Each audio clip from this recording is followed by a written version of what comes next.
Nhiệt liệt chào mừng các quý vị đại biểu, các vị khách quý, các bạn đoàn viên thanh niên, các quý vị khán giả và toàn thể các thí sinh đang đến với vòng chung kết toàn quốc cuộc thi tranh biện tiếng Anh dành cho cán bộ đoàn hội đội toàn quốc năm 2022. Kính thưa các quý vị đại biểu, các đồng chí và các bạn thân mến, triển khai các nội dung năm 2022 của đề án nâng cao năng lực tiếng Anh Thanh thiếu niên Việt Nam giai đoạn 2018-2022 nhằm tạo sân chơi lành mạnh, khơi dậy tinh thần học tập, rèn luyện tiếng Anh và hỗ trợ kỹ năng hội nhập quốc tế cho đội ngũ cán bộ đoàn viên thanh niên. Nhằm tạo một hình thức phong phú, đa dạng mới phù hợp với xu thế hiện nay của thế hệ trẻ, Trung ương Đoàn tổ chức cuộc thi tranh biện tiếng Anh dành cho cán bộ đoàn hội đội toàn quốc năm 2022. Trải qua những vòng thi sôi nổi từ tháng 7 năm 2022 đến nay, cuộc thi đã đi vào chặng đường cuối với đội chơi bao gồm 3 thí sinh trong một đội có kết quả thi đấu biện luận xuất sắc nhất toàn quốc. Đến tham dự chung kết cuộc thi tranh biện tiếng Anh dành cho cán bộ đoàn hội đội toàn quốc năm 2022 ngày hôm nay, ban tổ chức xin trân trọng giới thiệu sự hiện diện của các quý vị đại biểu, các vị khách quý. Về phía Trung ương Đoàn Thanh niên Cộng sản Hồ Chí Minh, xin trân trọng giới thiệu đồng chí Nguyễn Tường Lâm, Bí thư Trung ương Đoàn Thanh niên Cộng sản Hồ Chí Minh, Phó chủ nhiệm thường trực Ủy ban Quốc gia về Thanh niên Việt Nam. Xin trân trọng giới thiệu đồng chí Trần Hoài Minh, Ủy viên Ban chấp hành, Phó trưởng Ban Quốc tế Trung ương Đoàn. Cùng các đồng chí lãnh đạo ban, đơn vị Trung ương Đoàn đang theo dõi chương trình thông qua nền tảng trực tiếp và livestream của cuộc thi ngày hôm nay. Về phía tỉnh đoàn Bình Thuận, xin trân trọng giới thiệu đồng chí Vũ Văn Tuấn, Phó trưởng Ban Dân vận Tỉnh ủy.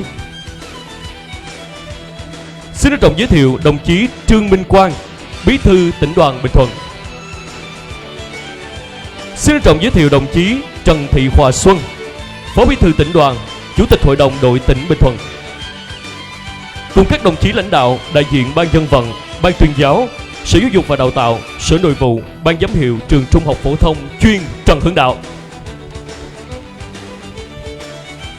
Và về phía ban giám khảo vòng chung kết cuộc thi, xin trân trọng giới thiệu đồng chí Trần Hoài Minh, Ủy viên Ban chấp hành, Phó trưởng Ban Quốc tế Trung ương Đoàn. Xin trân trọng giới thiệu bà Phạm Thảo Nguyên, Thạc sĩ, Phó trưởng phòng đào tạo, nghiên cứu khoa học và hợp tác quốc tế, Trường Cao đẳng Cộng đồng. Xin trân trọng giới thiệu bà Nguyễn Thị Minh Hiền, Thạc sĩ giảng viên tiếng Anh, khoa ngoại ngữ, Trường Cao đẳng Cộng đồng Bình Thuận. Xin trân trọng giới thiệu ông Đỗ Hoàng Long, chuyên gia tranh biện, trưởng ban chuyên môn cuộc thi The Debaters do Đài truyền hình Việt Nam tổ chức. Và xin trân trọng giới thiệu ông Travis David Lorman, giảng viên Liên đoàn tranh biện Việt Nam. Và kính thưa quý vị thân mến, tham dự với chúng ta ngày hôm nay còn có đại diện các đơn vị, đại diện các tỉnh, thành đoàn, đoàn trực thuộc, đoàn viên thanh niên toàn quốc theo dõi cuộc thi thông qua nền tảng livestream của cuộc thi trên fanpage Cổng thông tin Trung ương Đoàn, fanpage quốc tế thanh niên, app Thanh niên Việt Nam đến dự và đưa tin vòng chung kết cuộc thi ngày hôm nay. Còn là sự hiện diện của các cơ quan truyền hình, thông tấn, báo chí Trung ương và tỉnh Bình Thuận. Và đặc biệt, xin nhiệt liệt chào mừng 12 thí sinh đến từ 4 đội chơi, từ đoàn khối cơ quan Trung ương, Thành đoàn Hồ Chí Minh, tỉnh đoàn Bình Thuận và tỉnh đoàn Hòa Bình đã xuất sắc vượt qua các vòng thi trong 3 tháng qua để có mặt trong vòng chung kết ngày hôm nay. Và xin quý vị hãy dành một tràng pháo tay thật lớn dành cho đêm chung kết buổi sáng ngày hôm nay.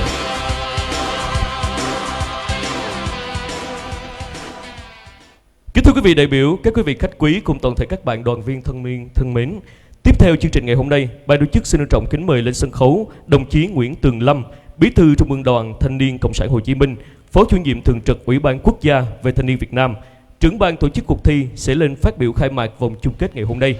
Xin trân trọng kính mời đồng chí.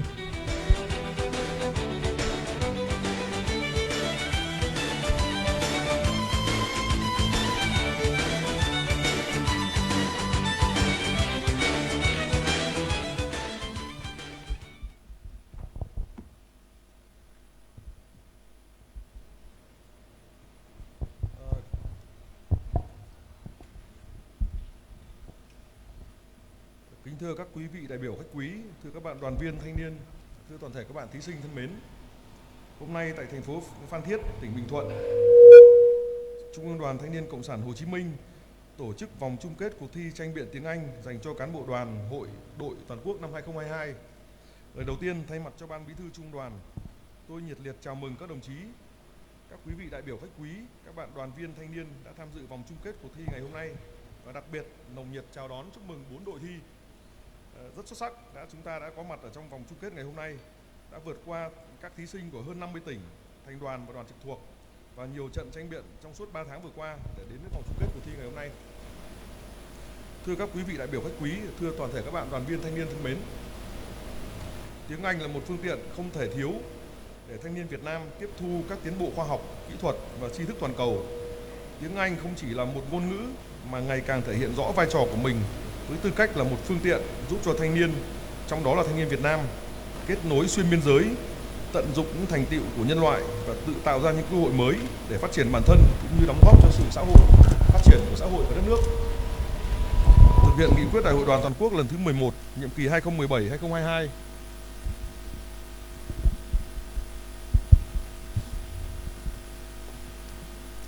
Trung ương Đoàn đã ban hành đề án nâng cao năng lực tiếng Anh cho đoàn viên thanh thiếu nhi Việt Nam giai đoạn 2018-2022 với nhiều nội dung thiết thực. Trong suốt 4 năm vừa qua đã có nhiều chương trình, nhiều hoạt động nhằm nâng cao năng lực tiếng Anh cho thanh thiếu nhi Việt Nam được Trung ương Đoàn và các cấp bộ đoàn triển khai ngày càng hiệu quả, thiết thực, ngày càng phong phú, đa dạng, đã giúp cho đông đảo đối tượng thanh thiếu nhi có thể tiếp cận với các nội dung của đề án. Vừa qua, tranh biện tiếng Anh đã trở thành một xu thế của toàn cầu, giúp cho người tham gia có thể thể hiện được kiến thức phong phú của mình, vừa nâng cao năng lực tiếng Anh cũng như phát triển các kỹ năng mềm cần thiết để có thể hội nhập cũng như làm việc trong môi trường quốc tế. Xu hướng tranh biện của Việt Nam cũng không nằm ngoài xu hướng chung của thế giới, khi Việt Nam là một quốc gia đang tiến hành hội nhập sâu rộng và luôn sẵn sàng cập nhật những xu hướng giáo dục mới trên toàn cầu. Nhận thấy đây là một nhu cầu thiết thực của các bạn trẻ, Trung ương Đoàn tổ chức cuộc thi tranh biện tiếng Anh dành cho cán bộ đoàn, hội, đội toàn quốc như một sân chơi lành mạnh để các đồng chí cán bộ đoàn, hội và đội cả nước làm quen một kỹ năng tiếng Anh mới, giúp từng bước vững vàng hội nhập quốc tế.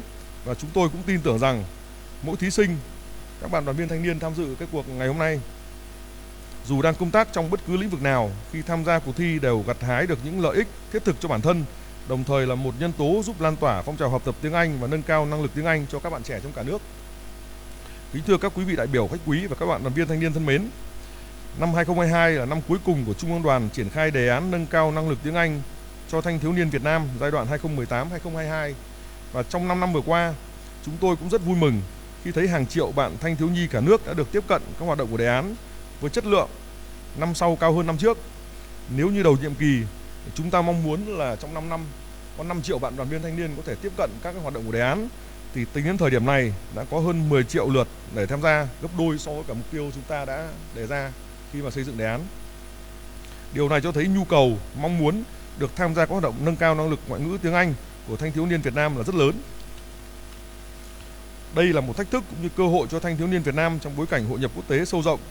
Căn cứ các kết quả đạt được trong đề án, trong thời gian tới, Ban Bí thư Trung ương Đoàn sẽ tham mưu trình Thủ tướng Chính phủ phê duyệt đề án hỗ trợ nâng cao năng lực ngoại ngữ và hội nhập quốc tế cho thanh thiếu nhi Việt Nam giai đoạn 2022-2030. Đây là một trong những đề án mà chúng ta cụ thể hóa chương trình chiến lược phát triển thanh niên Việt Nam. Ban Bí thư Trung ương Đoàn tin tưởng rằng thông qua đề án nói riêng cũng như là nỗ lực của các bộ, ngành, các cơ quan, các đơn vị của Trung ương và địa phương trong việc hỗ trợ thanh thiếu nhi nâng cao năng lực ngoại ngữ và hội nhập quốc tế, một thế hệ thanh thiếu niên, cán bộ trẻ sẽ tự tin hội nhập, sẵn sàng cạnh tranh và sánh vai với các bạn bè trên thế giới sẽ được hình thành, đóng góp đáng kể cho nguồn nhân lực chất lượng cao của đất nước nói riêng và sự phát triển chung của đất nước. Để cuộc thi được tổ chức thành công, Ban Bí thư Trung ương Đoàn đánh giá cao và biểu dương các tỉnh, thành đoàn, đoàn trực thuộc đã có nhiều nỗ lực trong việc hưởng ứng và lan tỏa cuộc thi. Ban Bí thư Trung ương Đoàn trân trọng cảm ơn lãnh đạo tỉnh ủy, Ủy ban nhân dân tỉnh Bình Thuận đã rất là quan tâm, phối hợp chỉ đạo tỉnh đoàn Bình Thuận đăng cai vòng chung kết cuộc thi tại Bình Thuận ngày hôm nay. Trân trọng cảm ơn các nhà đồng hành, các thành viên ban giám khảo đã luôn đồng hành với cuộc thi. Và cuối cùng xin chúc các quý vị đại biểu khách quý, các bạn đoàn viên thanh niên sức khỏe, hạnh phúc và thành công. Đặc biệt Xin chúc 12 bạn thí sinh sẽ hoàn thành xuất sắc các cuộc thi của mình. Chúc vòng chung kết cuộc thi tranh biện tiếng Anh dành cho cán bộ đoàn hội đội toàn quốc năm 2022 thành công tốt đẹp. Xin trân trọng cảm ơn. Xin trân trọng cảm ơn đồng chí Nguyễn Trường Lâm.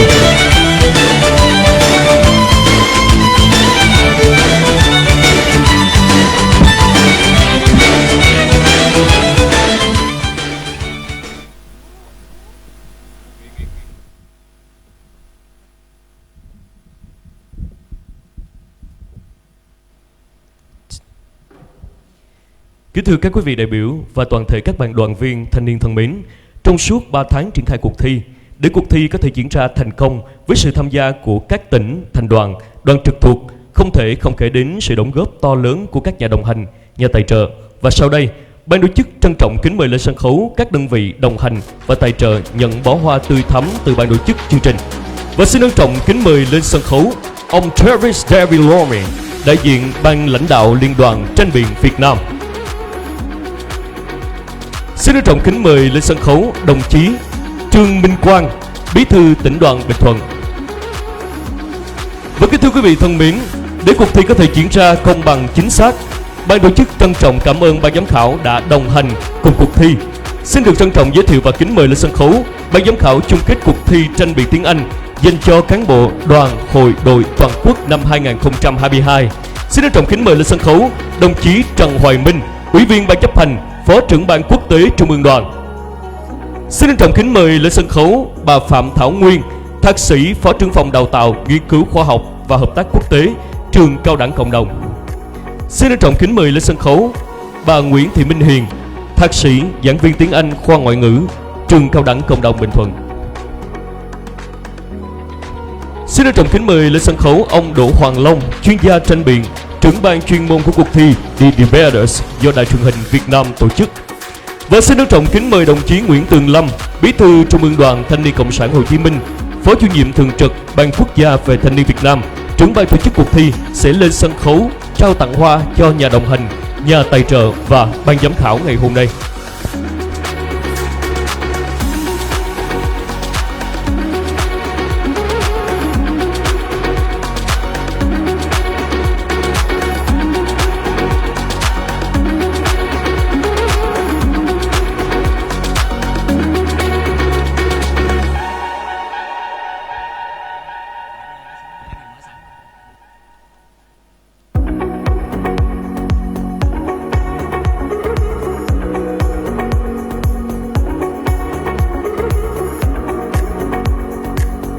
Và xin quý vị hãy dành một tràng pháo tay thật lớn dành cho đồng chí Nguyễn Tường Lâm cùng với các nhà đồng hành, nhà tài trợ và ban giám khảo ngày hôm nay.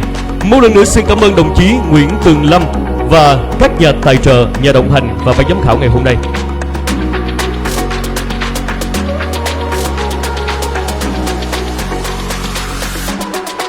Kính thưa các đồng chí lãnh đạo và các quý vị đại biểu khách quý ngày hôm nay, sau đây, để biết thêm về quá trình tổ chức cuộc thi trong suốt những tháng qua, xin mời tất cả quý vị, chúng ta sẽ cùng hướng mắt lên sân khấu và cùng theo dõi đoạn video clip tổng kết về cuộc thi. Xin trân trọng kính mời. Cụ thể hóa chương trình hành động thực hiện nghị quyết Đại hội đại biểu toàn quốc Đoàn Thanh niên Cộng sản Hồ Chí Minh, kỹ năng cơ bản và nâng cao về lĩnh vực tranh biện, tạo sân chơi lành mạnh, môi trường rèn luyện tiếng Anh cho đội ngũ cán bộ làm công tác đoàn hội trên phạm vi toàn quốc. Cuộc thi hướng tới đối tượng cán bộ phụ trách công tác đoàn, hội đội, Hội Liên hiệp Thanh niên Việt Nam, Hội Sinh viên Việt Nam, Đội Thiếu niên Tiền phong Hồ Chí Minh. Các cấp từ 18 đến 35 tuổi có năng khiếu và nguyện vọng tham gia cuộc thi. Mỗi đội thi đấu đại diện cho một tỉnh, thành đoàn, đoàn trực thuộc gồm 3 thành viên tham gia thi đấu. Các chủ đề thi đấu liên quan đến công tác đoàn, hội đội, đại hội đoàn các cấp và đại hội đại biểu toàn quốc lần thứ 12 của Đoàn Thanh niên Cộng sản Hồ Chí Minh. Các lĩnh vực khác thu hút được sự quan tâm của thanh niên Việt Nam và quốc tế như môi trường, văn hóa, giáo dục, nghề nghiệp, việc làm, khởi nghiệp, chuyển đổi số, các vấn đề thời sự trong nước và quốc tế. Vòng sơ loại cấp tỉnh. Ngày 3 tháng 6 năm 2022, Trung ương Đoàn Thanh niên Cộng sản Hồ Chí Minh ban hành kế hoạch số 522 về việc tổ chức cuộc thi tranh biện tiếng Anh cho cán bộ đoàn, hội, đội toàn quốc năm 2022. Tính đến thời điểm kết thúc vòng sơ loại cấp tỉnh, có tổng cộng 52 tỉnh thành đoàn, đoàn trực thuộc gửi hồ sơ giới thiệu đội thi tham gia cuộc thi, tương ứng với 52 đội thi với tổng cộng 156 thí sinh. Vòng bảng toàn quốc. Sáng ngày 10 tháng 7 năm 2022, Ban tổ chức cuộc thi phối hợp với Liên đoàn Tranh biện Việt Nam tổ chức vòng bảng toàn quốc cuộc thi với 26 trận đấu, 52 đội chơi. Đề bài chung của 26 trận là: chúng ta nên tiếp tục việc học tập và làm việc trực tuyến kể cả sau đại dịch Covid-19. Trong số 26 đội thắng cuộc, ban giám khảo lựa chọn ra 16 đội có số điểm cao nhất để vào vòng bán kết cuộc thi, bao gồm Đoàn khối cơ quan trung ương, Lạng Sơn, Sơn La, Đoàn khối doanh nghiệp trung ương, Ban thanh niên quân đội, Thanh Hóa, Thừa Thiên Huế, Thành phố Hồ Chí Minh, An Giang, Hòa Bình, Bắc Giang, Ninh Thuận, Đồng Nai, Đoàn thanh niên Bộ Công an, Bình Thuận, Cà Mau. Vòng bán kết. Trong 2 ngày 30 và 31 tháng 7, Trung ương đoàn phối hợp với Liên đoàn Tranh biện Việt Nam tổ chức 2 lượt thi đấu thuộc vòng bán kết cuộc thi với kết quả như sau. Lượt trận thứ nhất gồm 8 trận đấu giữa 16 đội thi với chủ đề tranh biện là ngoại ngữ nói chung và tiếng Anh nói riêng là kỹ năng quan trọng nhất để hội nhập quốc tế. 8 đội thắng cuộc tại lượt thi đấu này bao gồm Đoàn khối các cơ quan trung ương, Tỉnh đoàn Bình Thuận, Tỉnh đoàn Lạng Sơn, Đoàn thanh niên Bộ Công an, Đoàn khối doanh nghiệp trung ương, Tỉnh đoàn Hòa Bình, Thành đoàn Thành phố Hồ Chí Minh, Tỉnh đoàn Bắc Giang. Lượt trận thứ hai gồm 8 đội thi với chủ đề tranh biện là trí tuệ nhân tạo khiến thanh niên trở nên thất nghiệp. 4 đội thắng cuộc tại lượt thi đấu này gồm Đoàn khối các cơ quan trung ương, Tỉnh đoàn Bình Thuận, Tỉnh đoàn Hòa Bình, Thành đoàn Thành phố Hồ Chí Minh. Đây cũng chính là 4 đội thi có mặt tại vòng chung kết cuộc thi. Đặc biệt, nhằm hỗ trợ các đội thi về mặt chuyên môn, trước khi diễn ra mỗi vòng thi đấu, ban tổ chức tiến hành tập huấn kiến thức, kỹ năng tranh biện cho các thí sinh. Tham gia tập huấn, các đội thi được cung cấp những thông tin từ cơ bản đến chuyên sâu về lĩnh vực tranh biện, đồng thời tham gia vào các tình huống giả lập để nhận được nhận xét từ các chuyên gia. Vòng chung kết cuộc thi diễn ra bằng hình thức trực tiếp tại tỉnh Bình Thuận. Hãy cùng hướng tới vòng chung kết vô cùng đặc biệt diễn ra vào ngày 30 tháng 9 năm 2022 tại thành phố Phan Thiết, tỉnh Bình Thuận với sự tham gia thi đấu của 4 đội chơi: Đoàn khối các cơ quan trung ương, Tỉnh đoàn Bình Thuận, Tỉnh đoàn Hòa Bình, Thành đoàn Thành phố Hồ Chí Minh các bạn nhé.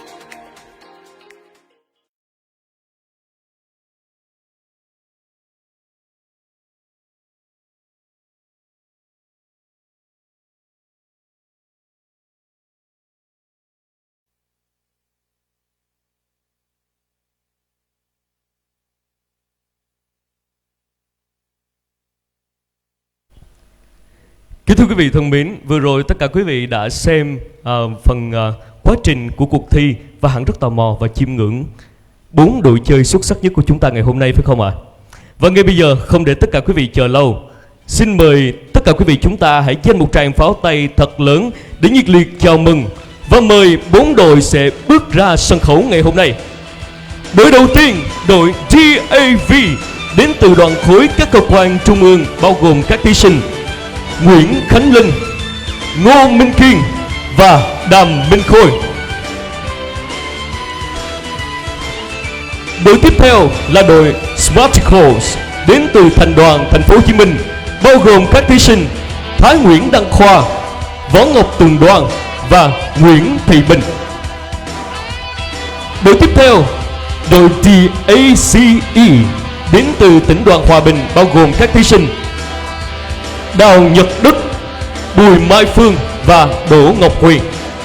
Và đội cuối cùng là đội Warriors đến từ tỉnh đoàn Bình Thuận bao gồm các thí sinh Phù Thanh Bảo, Nguyễn Thị Anh Thư và Huỳnh Nhật Huyền.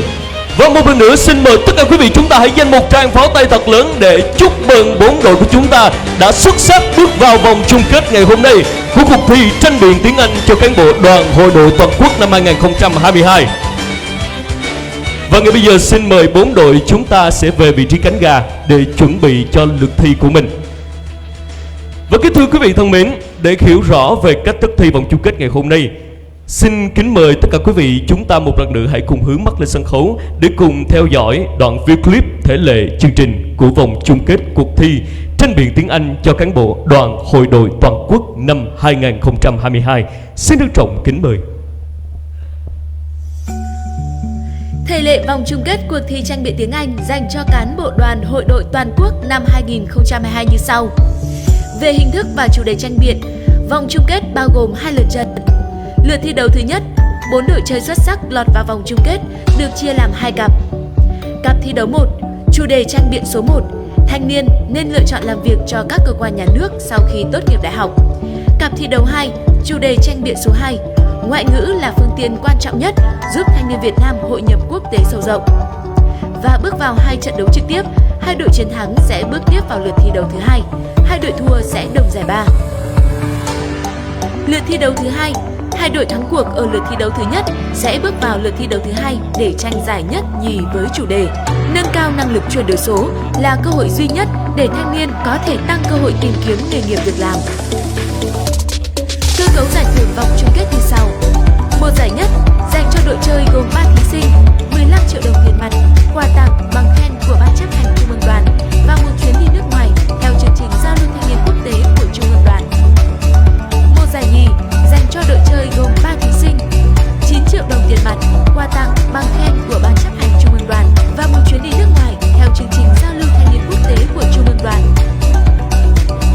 Hai đội đồng giải ba, 6 triệu đồng tiền mặt mỗi đội dành cho đội chơi gồm 3 thí sinh, quà tặng bằng khen của ban chấp hành Trung ương Đoàn và được xem xét lựa chọn tham gia các hoạt động giao lưu thanh niên quốc tế của Trung ương Đoàn.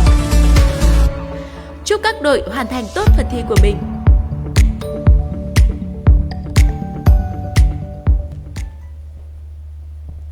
Kính thưa quý vị thân mến, như vậy Minh Phúc xin được phép nhắc lại một lần nữa thứ tự tranh biện của hai đội như sau. Mỗi trận thi đấu gồm 2 đội, mỗi đội gồm 3 thành viên. Tại mỗi trận thi đấu, hai đội được yêu cầu tranh biện xoay quanh một chủ đề được ban tổ chức cung cấp. Đội ủng hộ sẽ đề xuất và bảo vệ quan điểm và đội phản đối sẽ bác bỏ và phủ định quan điểm. Trận đấu bao gồm 2 phần. Phần 1 là phần trình bày quan điểm. 3 thí sinh của mỗi đội sẽ lần lượt đưa ra quan điểm của mình.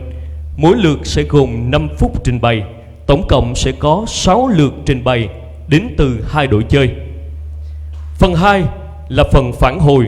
Mỗi đội sẽ có 3 phút để tổng kết, hoàn tất phần tranh biện của mình. Tổng cộng sẽ có 2 lượt phản hồi đến từ 2 đội chơi. Và ngay sau đây, không để tất cả quý vị chờ lâu, xin mời tất cả quý vị hãy dành một tràng pháo tay thật lớn để cùng chào đón hai đội của chúng ta với lượt thi đầu tiên.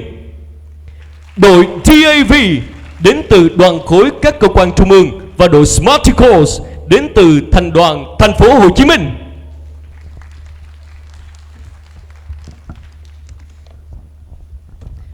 Và với chủ đề thanh niên nên lựa chọn làm việc cho các cơ quan nhà nước sau khi tốt nghiệp đại học. This how I believe that your people should choose to work for the government agencies after graduation.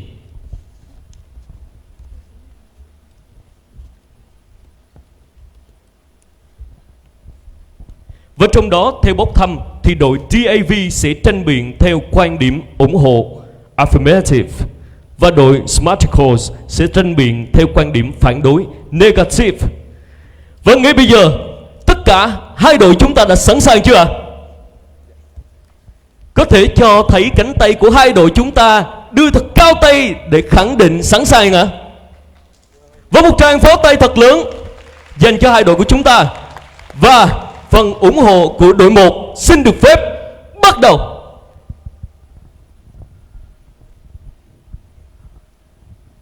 Mic check. Am I audible? Yes? Thank you. I shall start my speech in... sorry, can you change the clock? Okay. Xin mời ban tổ chức sẽ set up lại lượt 1 của chúng tôi ngày hôm nay.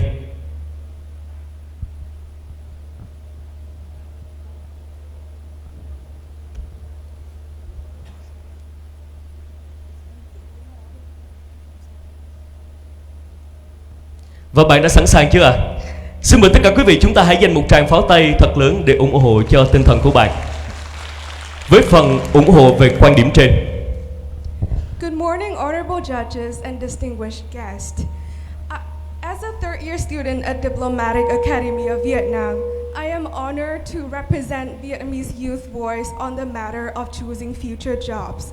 As the affirmative side of this debate, we strongly believe that young people should choose to work in government agencies after graduation.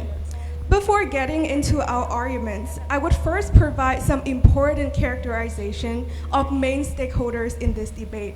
Firstly, government agencies. One thing we need to remember that there exists a hypothetical social contract between the state and the citizens, wherein the government agencies have to work in the service of people and ensure the well-being of citizens in all aspects of life, from security to economy, from culture to education, etc. And people who work in government agencies work in the heart for people, regardless of low budget salary, regardless of a huge workload that they have every day, right? Other stakeholder can be private sector or corporations that the opposition might bring up to this debate. We believe that one thing to remember about corporations or private sectors are they very profit-oriented, that they create the competition, that money is the indication of success. If I gain more money than you, if I have more profit than you, it means that I'm successful in the world of private sector. This competition mutually exist in the side of the affirmative side, because this competition for government agencies lies at the question, who devotes more to society, who have better policies that can ensure equality, that can promote economic growth. Therefore, this kind of competition exists in both sides of the house and nurture young people to try harder and grow more in all the circumstances. However, the impact that it left behind is really different between two worlds. Now let's talk about the most important stakeholder in this debate, the youth.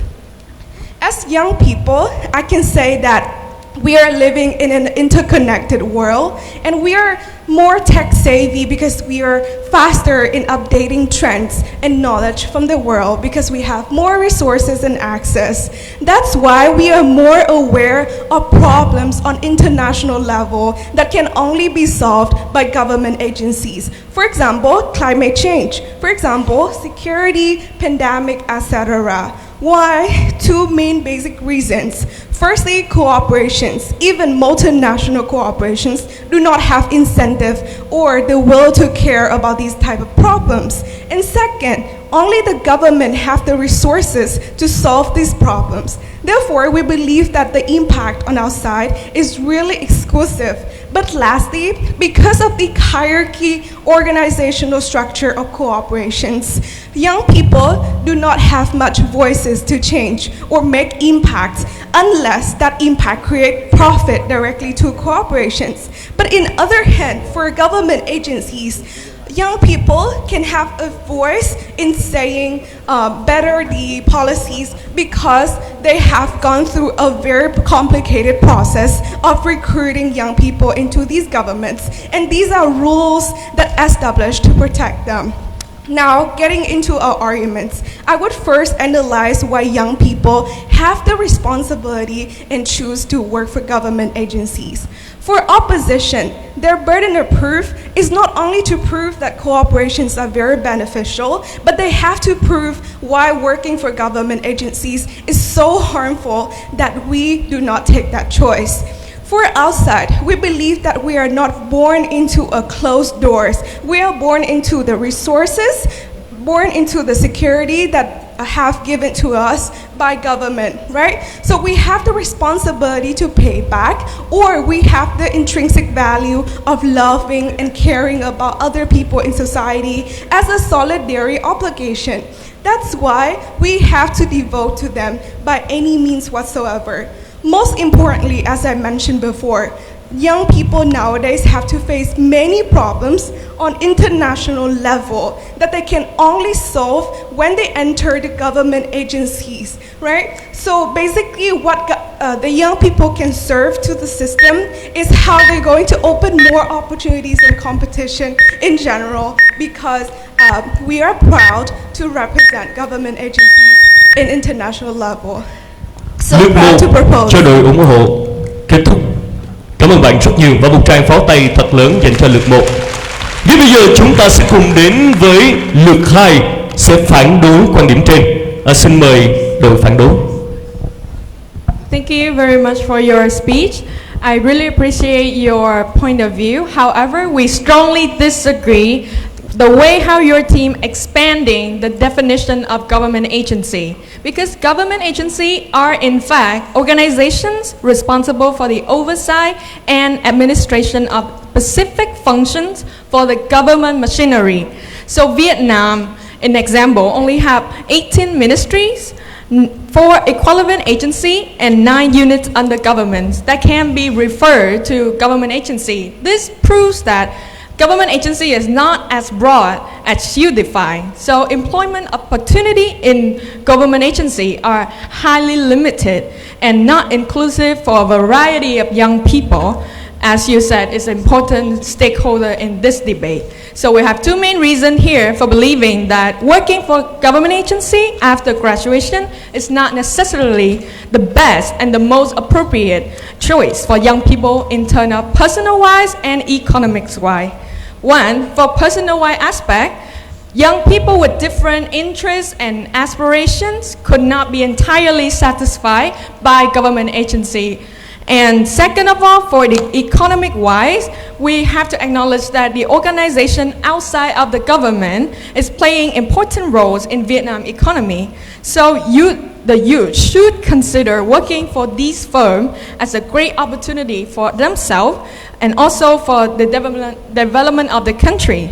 And coming to our first point, we see here many young people with different interests and aspirations could not be entirely satisfied by working in the government agency. So why satisfy personal reference is important to the efficiency of the employment, because personal preferences are developed over our lifetime. And it's including our interests, our motivation, our skill, those things that are necessary for the young people to make the decision what to do next in their life, what kind of career path they want to choose. So the satisfaction of fulfilling those interests, the motivation creates the internal motivation to help the young people showcase their potential to complete the job with the best capacity. So imagine a society when each employee have the right to be supported, to shine in their own way, and it creates a consolidating power of the workforce for the whole nation to develop. So this strong power will guarantee not only personal but also national success.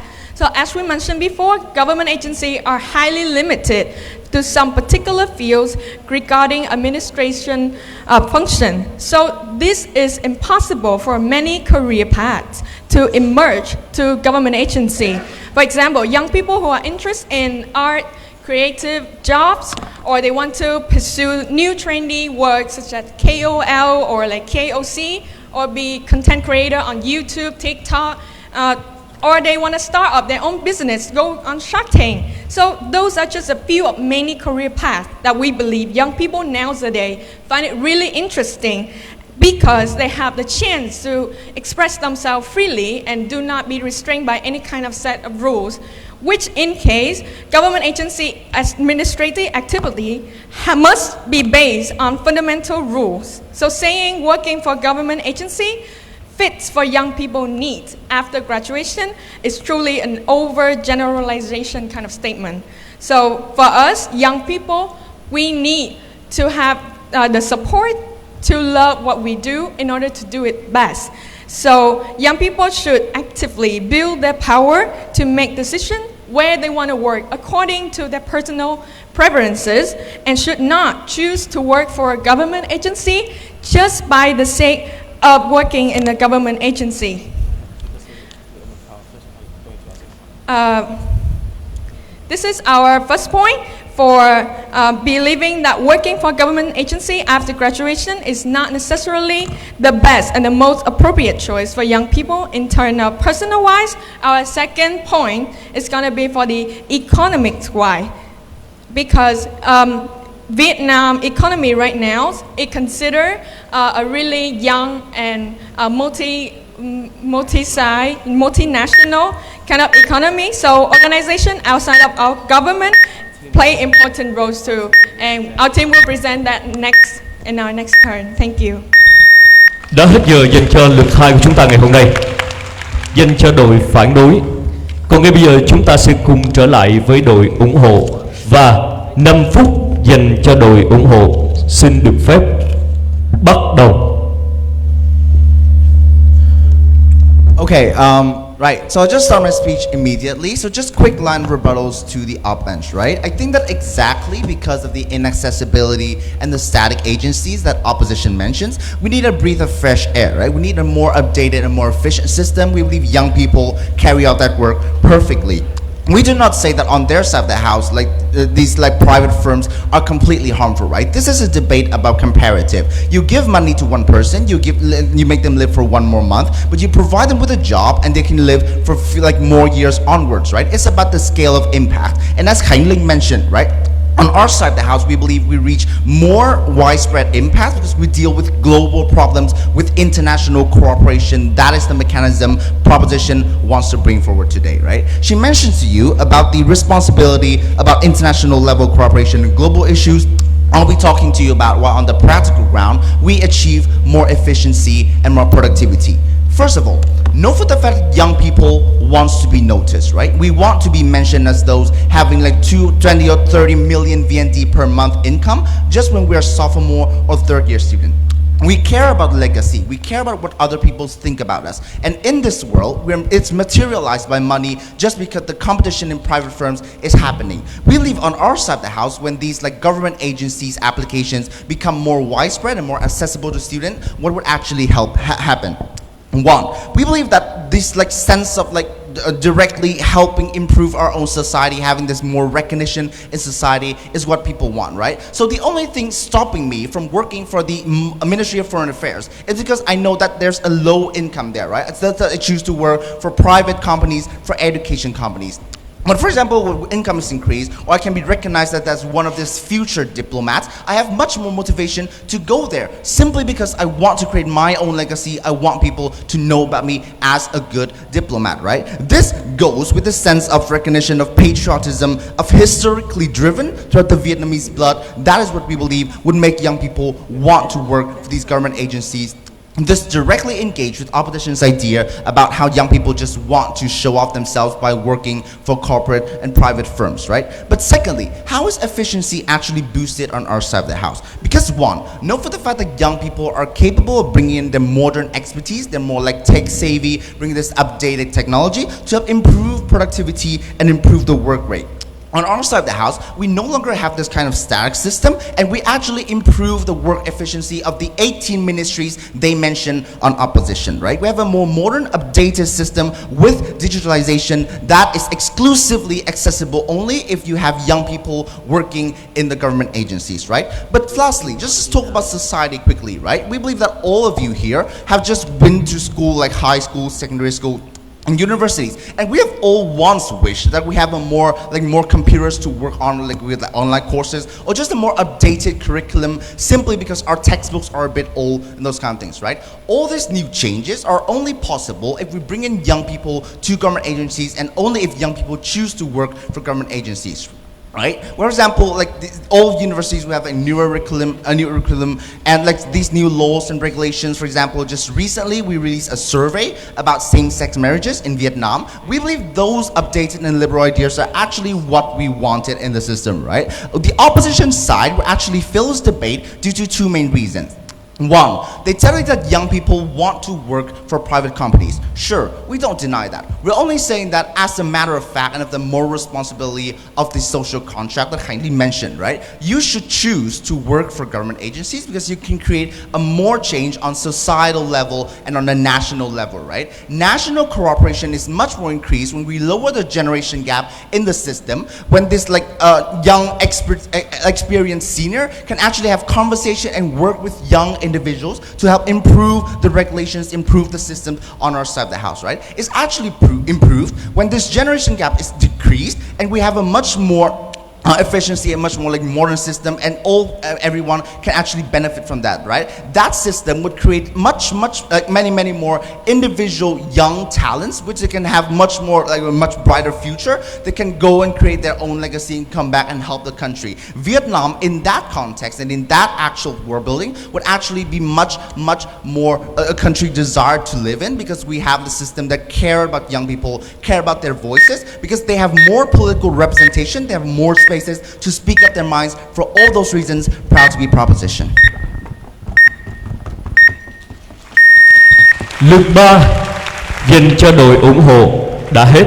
Ngay bây giờ chúng ta sẽ cùng đến với đội phản đối, và 5 phút dành cho đội phản đối xin được phép bắt đầu. First of all, thank you very much for all of your arguments and ideas. We really appreciate that you bring up certain problems that we do want to address later on in our speeches.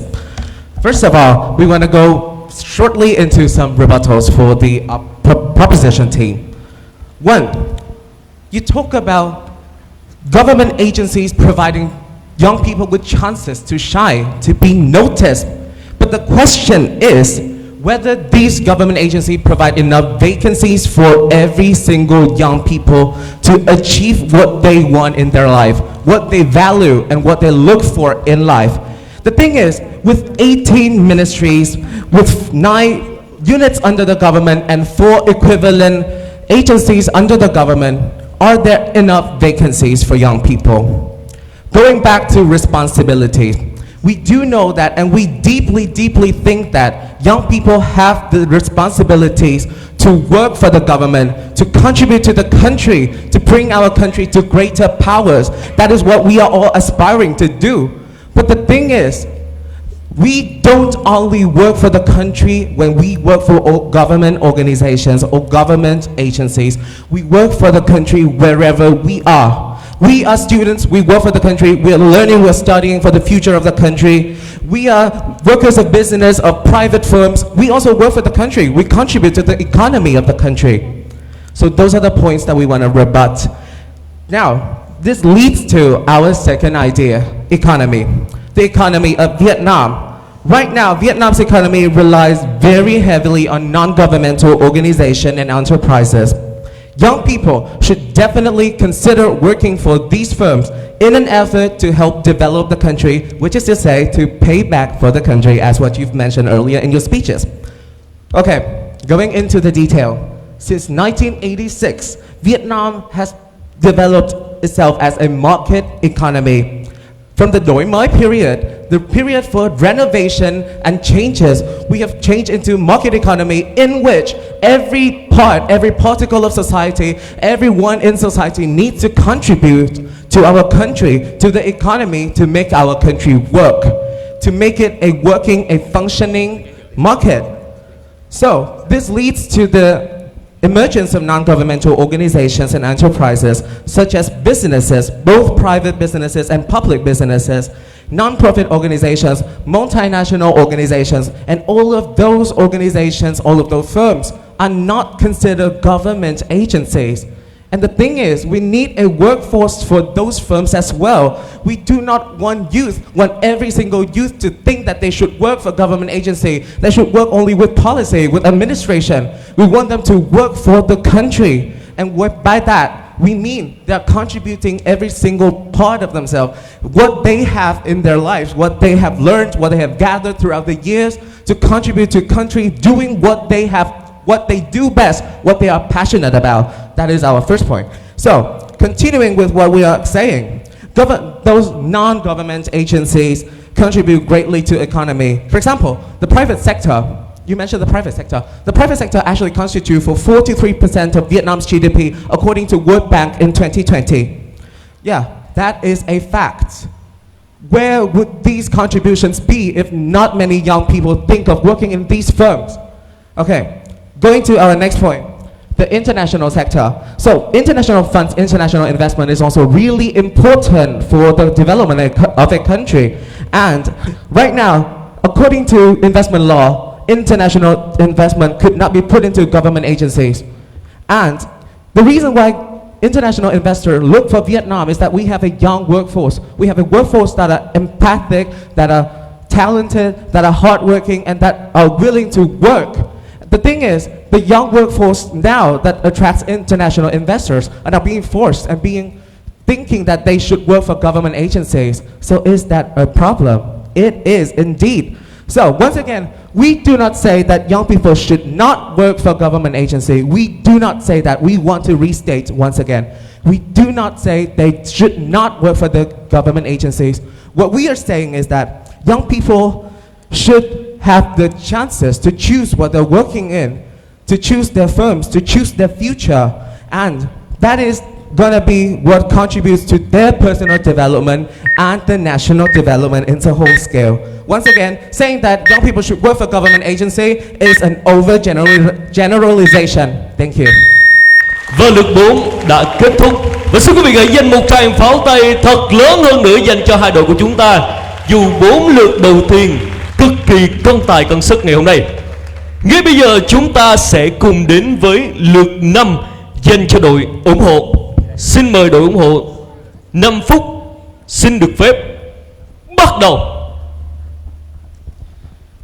I think that it is incredibly funny that the second negative speaker talked about how on our side of the house we're being incredibly overgeneralizing, but it is on the side negative that they're trying to bring an absolute state into being in this debate, right? Because in this debate we're not talking about simply, oh, on one side everyone is going to work in government agencies, and on the other side everyone is going to work in the public sector, in the private sector. We already told you the fact that the current issue is people simply just focus on making the most amount of money they can in the private sector without a care with what is going on in the public sector. And when we talk about how young people should prioritize public sector over the private sector, it doesn't mean that young people should not work in the private sector. It just means that given the opportunity, we think that working in the public sector, if they can, is going to be a far better choice for young people in general, right?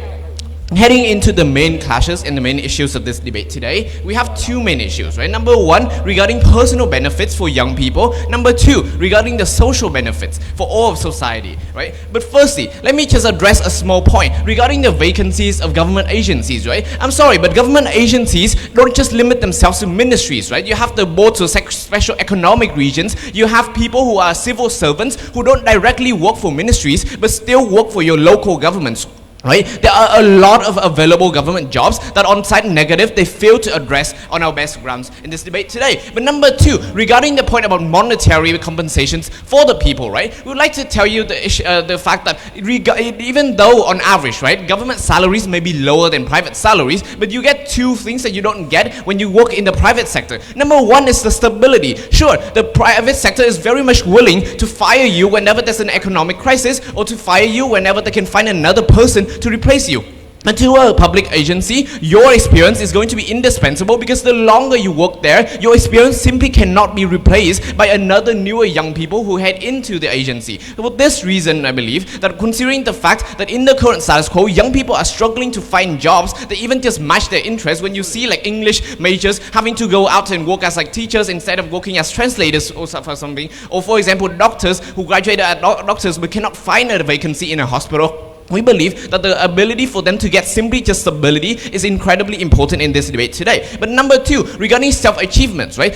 Because when you work for the private industry, sure, you're a cog in the machine, but you don't see the benefits of your work putting into the machine, right? Sure, you work to sell products, but how much good does that actually do to society? The amount of self-accomplishment you actually feel is going to be negligible. Compare that to the public system, right? Sure, you're also a cog in the machine, but at least your machine is actively helping society, and you can actively see the benefits of the work you're putting into when you work for government agencies on a local level, on a government level. So we believe that for young people who want to fulfill themselves and who want to demonstrate to society that they are a helpful part of society, to work in a government agency is going to be far better. And I would like to address, cap off this final clash with the weighing with regarding to opportunity cost. Because sure, when you work in the public sector, you have the skills that are extremely valuable for the private sector. So if you want to transition later, that's going to be something that is incredibly easy for you to do. But when an economic crisis hits, and when you cannot find a job, the lack of experience is not going to allow you to work in the public sector. And the longer you wait without actually entering the public sector early, it also means the loss of opportunity cost, in which you're not going to be able to transition to the public sector later. So at least on outside of the house, we have a safety net in the public sector, even if you want to transition to the private sector later. Our last point and our last clash in this debate today is going to be regarding social benefits, right? Because we talked to you about, the economy is going to be greater on outside of the house, but on their side of the house also try to achieve the same benefits, but they never explain to you why having more people in the private sector is going to improve the economy, right? Because we tell you, the simple issue in this debate is you need as much workers as you need policy makers, right? And even when the government is currently functioning extremely efficiently, for example, the fact that the government doesn't have any new young blood into it is going to lead to future stagnation, is going to lead to future problems when the government doesn't understand the problems of young people because there are no young people in government. So on outside the house, when we solve the issue of young people having apathy for the current system, when young people don't want to participate in the government, we actively try to solve this by getting more young people into government and to solve issues that young people actually care about in the government. This is going to help improve the economy far more than having more TikTok salesmen or having more YouTubers in the current status quo.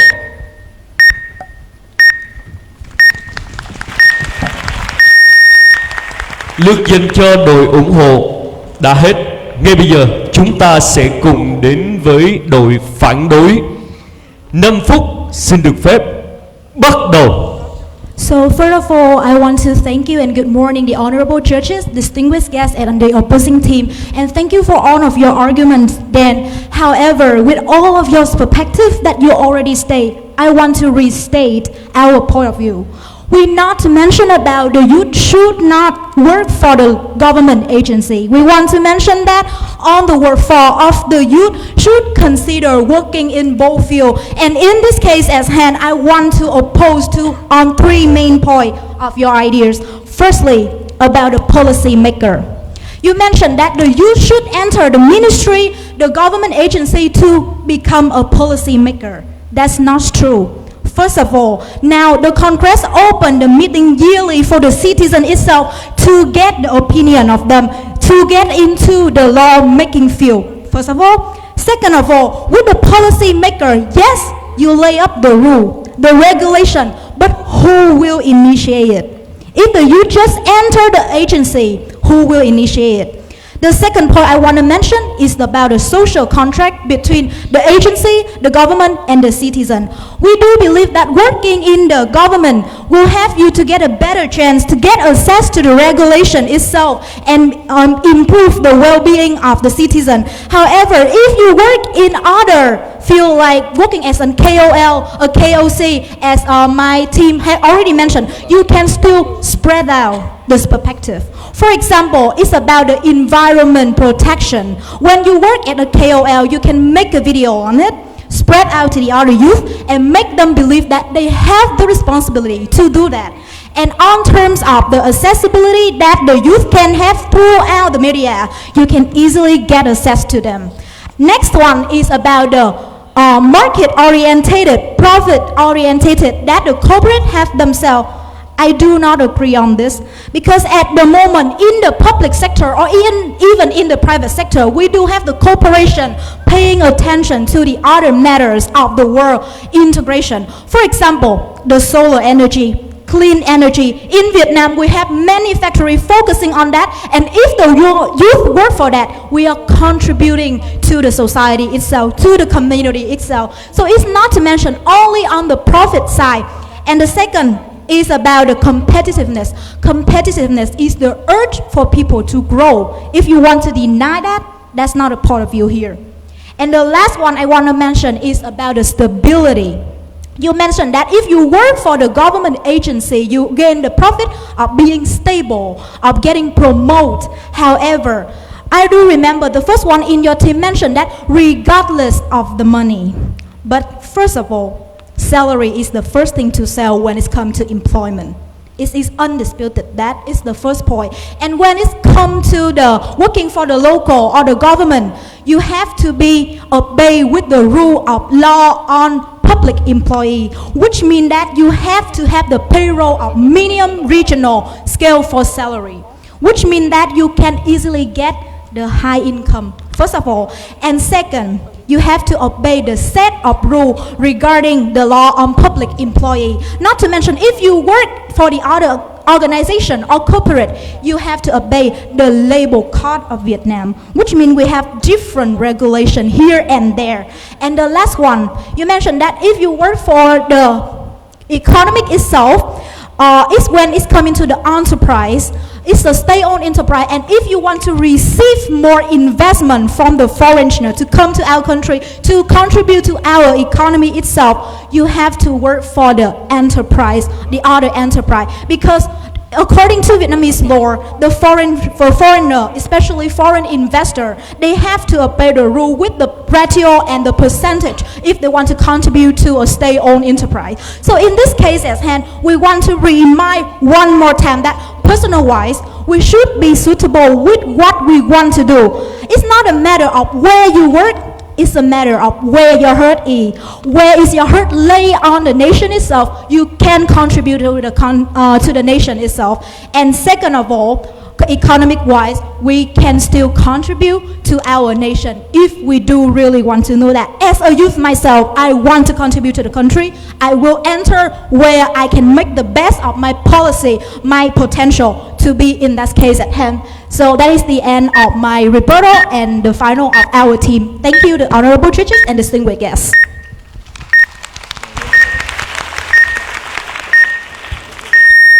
Đã hết 5 phút dành cho lượt phản đối ngày hôm nay. Với một tràng pháo tay thật lớn để chúng ta sẽ cùng đến với phần 2 dành cho hai đội. Phần 2 là phần phản hồi. Mỗi đội sẽ có 3 phút để tổng kết hoàn tất phần tranh biện của mình. Tổng cộng sẽ có 2 lượt phản hồi đến từ 2 đội chơi. Và các bạn đã sẵn sàng chưa? 3 phút dành cho đội ủng hộ. Đội phản đối xin được phép bắt đầu. First of all, thank you for a very good debate. Thank you so much for bringing to the stage so many power.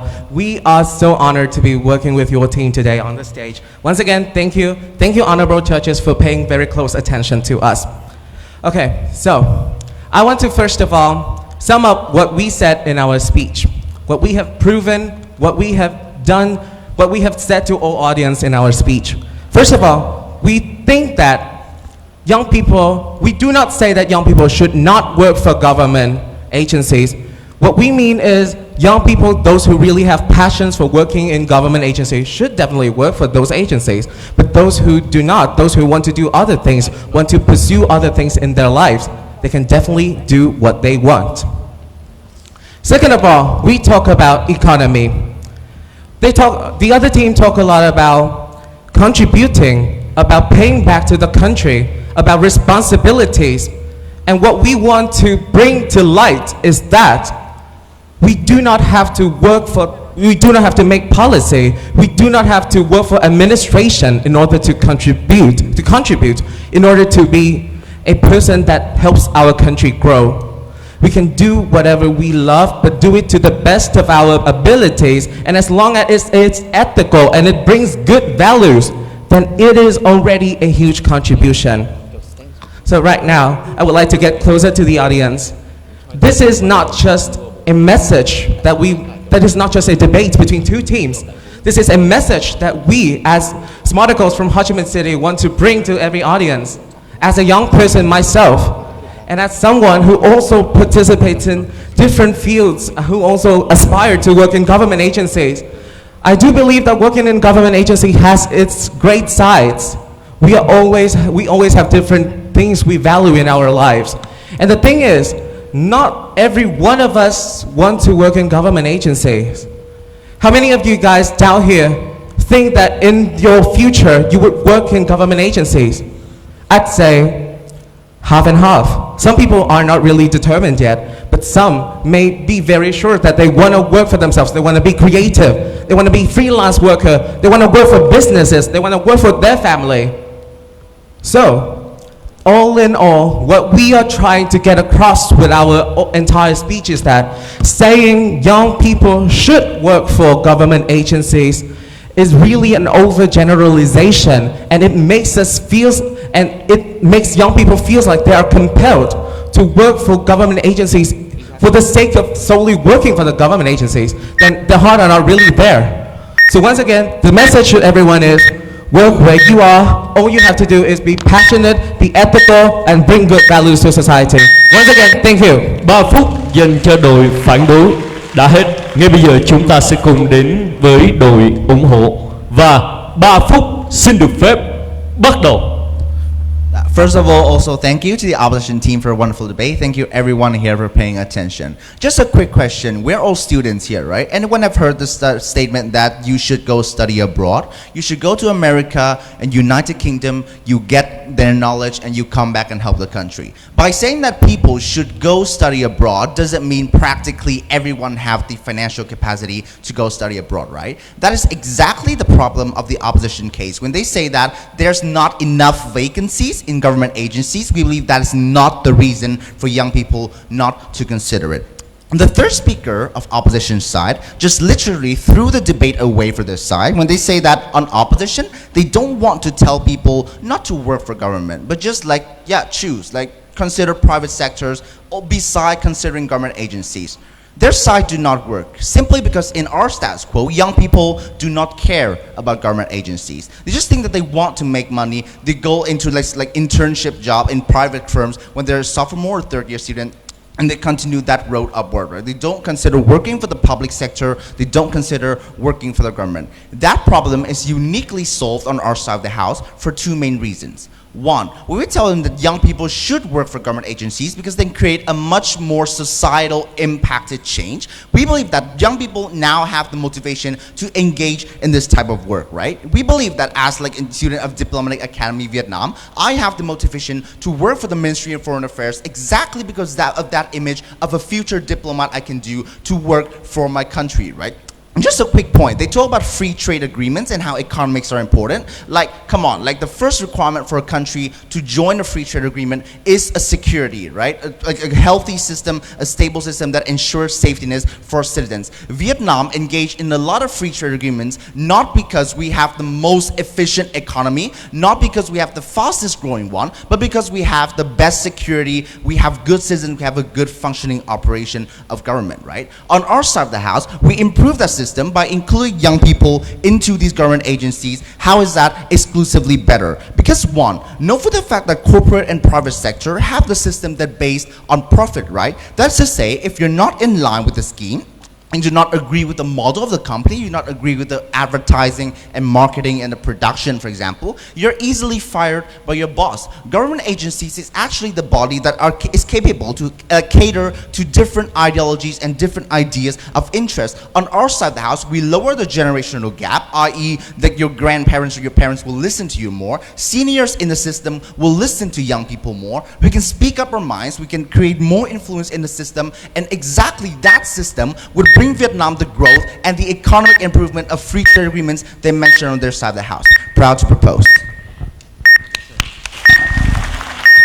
Đã hết giờ dành cho đội ủng hộ ngày hôm nay. Và xin quý vị một lần nữa hãy dành một tràng pháo tay thật lớn dành cho hai đội của chúng ta để có mặt tại sân khấu ngày hôm nay. Đội TAV và đội Smarticals. Xin cảm ơn hai đội rất nhiều. Và ngay bây giờ xin mời hai đội sẽ về vị trí cánh gà của mình. Còn ngay bây giờ chúng ta sẽ cùng đến với lượt đấu tiếp theo. Ngay sau đây xin mời hai đội DACE đến từ tỉnh đoàn Hòa Bình và đội Warriors đến từ tỉnh đoàn Bình Thuận. Và xin quý vị một lần nữa hãy dành một tràng pháo tay thật lớn dành cho sự có mặt của hai đội tiếp theo của chúng ta.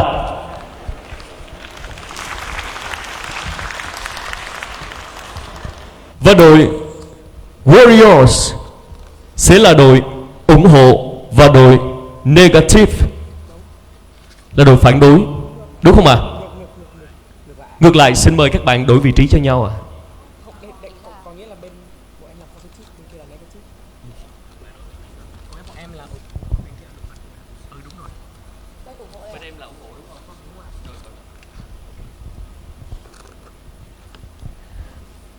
Đội ACE là đội ủng hộ và đội Warriors là đội phản đối. Và các bạn đã sẵn sàng chưa ạ? Lượt chơi xin được phép bắt đầu dành cho đội ủng hộ 5 phút. Xin được phép bắt đầu. Ladies and gentlemen, welcome to this debate. The motion for the debate today is the House believes that foreign languages is the most important tool for international integration of Vietnamese youth. Now, we ask today the proposition team strongly believe that this is true, but before we come to our actual argumentation, let our team define some important terms in this debate. The first definition is about international integration. International integration is a subjective behavior of countries who wish to move towards internationalization and globalizations. Almost all countries, small and large, rich and poor alike, have to integrate themselves to seize development opportunities while staying aware of numerous challenges that they must overcome during the integration, and Vietnam is not an exception. The second definition is about language. Language learning is not only a means of improved communication, but most importantly, it plays a key role in promoting cultural understanding and respecting cultural differences between countries. We, the proposition teams today, have structured our case as follows. The first argument we will discuss is how languages help us to develop the ability to communicate across cultures. The second argument we will discuss today is the knowledge of foreign languages enable us to improve our comprehensive abilities. Let's begin with our team first argument. Languages help us to develop the ability to communicate across cultures. International integration is a process of exchanging information and national resources between countries.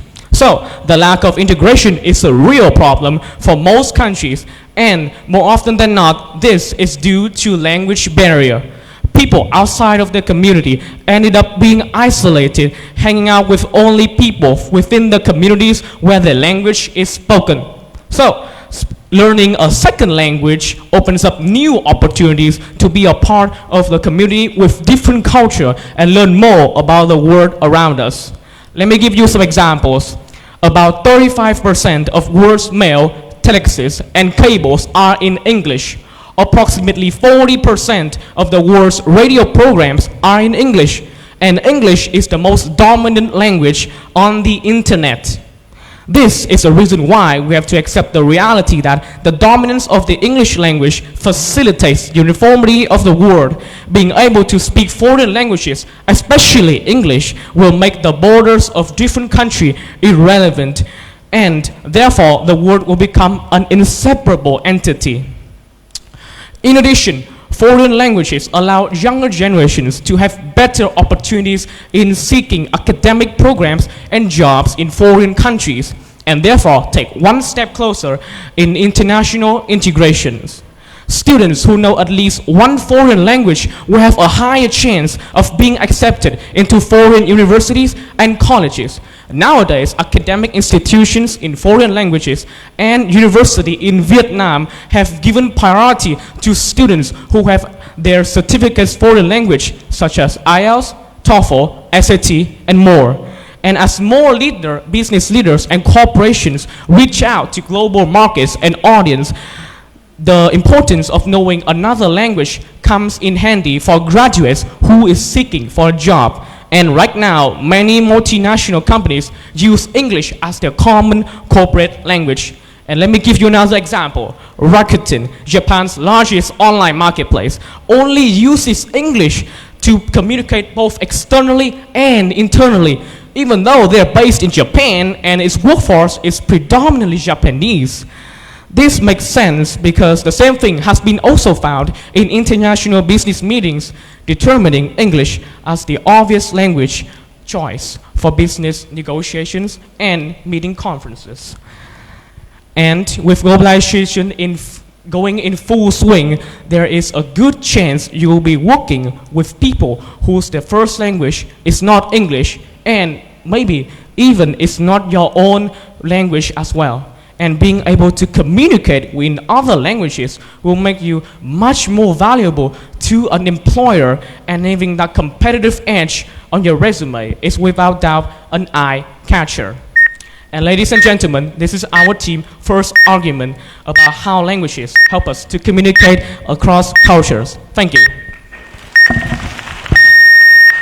Đã hết lượt đầu tiên dành cho đội ủng hộ với chủ đề ngoại ngữ là phương tiện quan trọng nhất giúp cho thanh niên Việt Nam hội nhập quốc tế sâu rộng.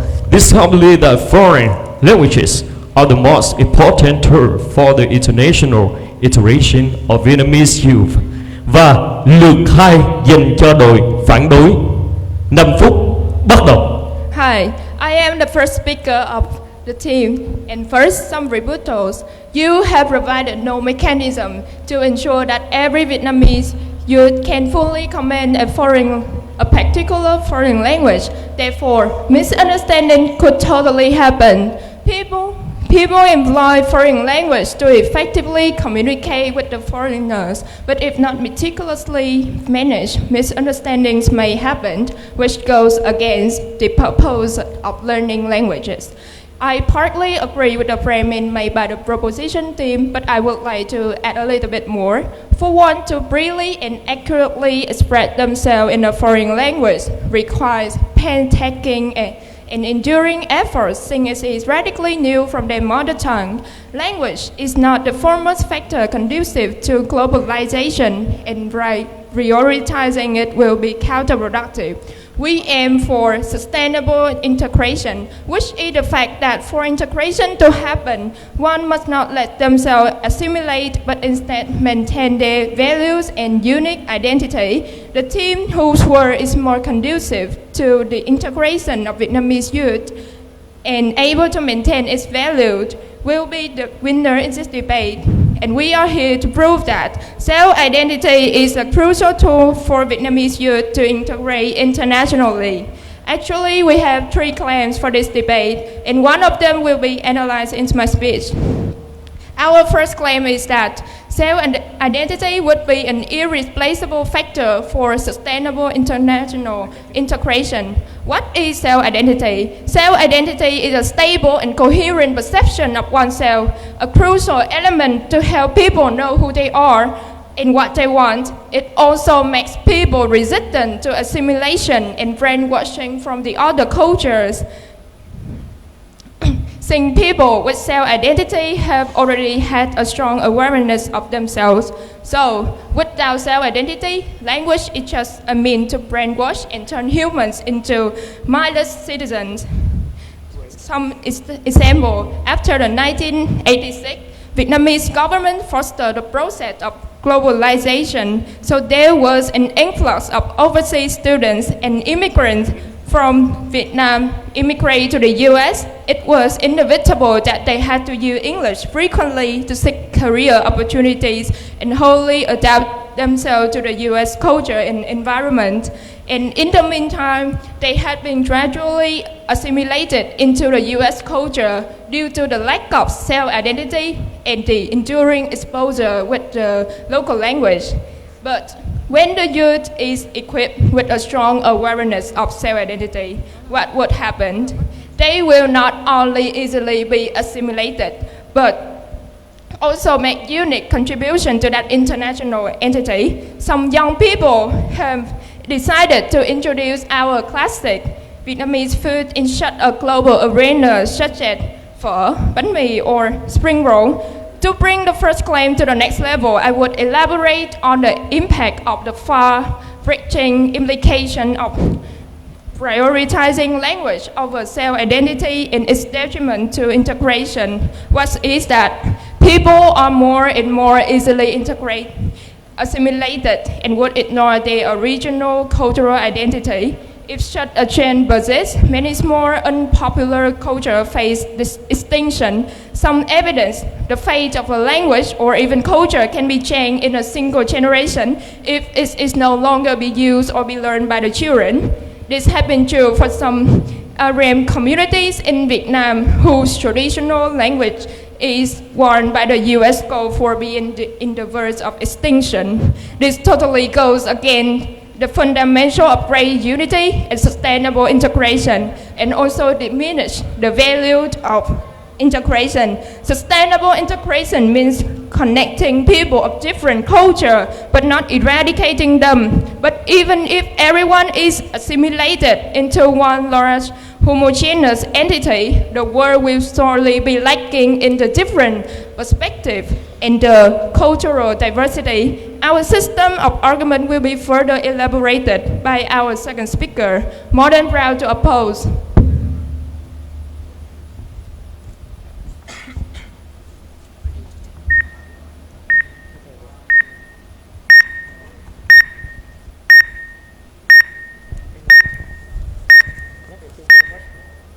Và lượt 2 đã hết dành cho đội phản đối. Ngay bây giờ chúng ta sẽ cùng đến với lượt 3 với sự trở lại của đội ủng hộ. Before I come to my own arguments, let us have a look at what the opposing team have said. I believe that they made an assumption that learning language will make people to forget their origin, and therefore the immigrants are brainwashed by another culture. Moreover, they have claimed that, and not everyone have the ability of learning a new language. However, in our world, we do not force them to learn a new language in order to integrate, but we must emphasize that learning a new foreign language is a key factor in order to integrate, and we cannot deny the value of learning foreign language. Now allow me to come to my second argument, which is the knowledge of foreign languages enable us to improve our comprehensive integration ability. First of all, learning foreign languages helps us to develop the analytic skills needed to be effective participants in local and national discussions. Studying language in context of history, politics, and popular cultures can help us follow international events with insight, opening up perspective to make us informed and responsible citizens of our country and the world. Secondly, learning foreign language increases your self-confidence. Confidence increases when a new skill is mastered, and learning a foreign language is no different. And let's face it, confident people are more interesting than those who are not unsure of themselves. The techniques you use to develop a new language result in a greater sense of open-mindedness. On top of that, when people use foreign language, their decisions tend to be more analytic, more systematic, because the foreign language provides psychological distance, and the language we use affects the decision we make. In a study published by Online Psychological Science, native English speakers who had learned Japanese, and native Korean speakers who had learned English, native English speakers studying French in Paris, all confirmed unexpected biases when they encountered their question in their native tongue. In the foreign language, however, the bias disappeared.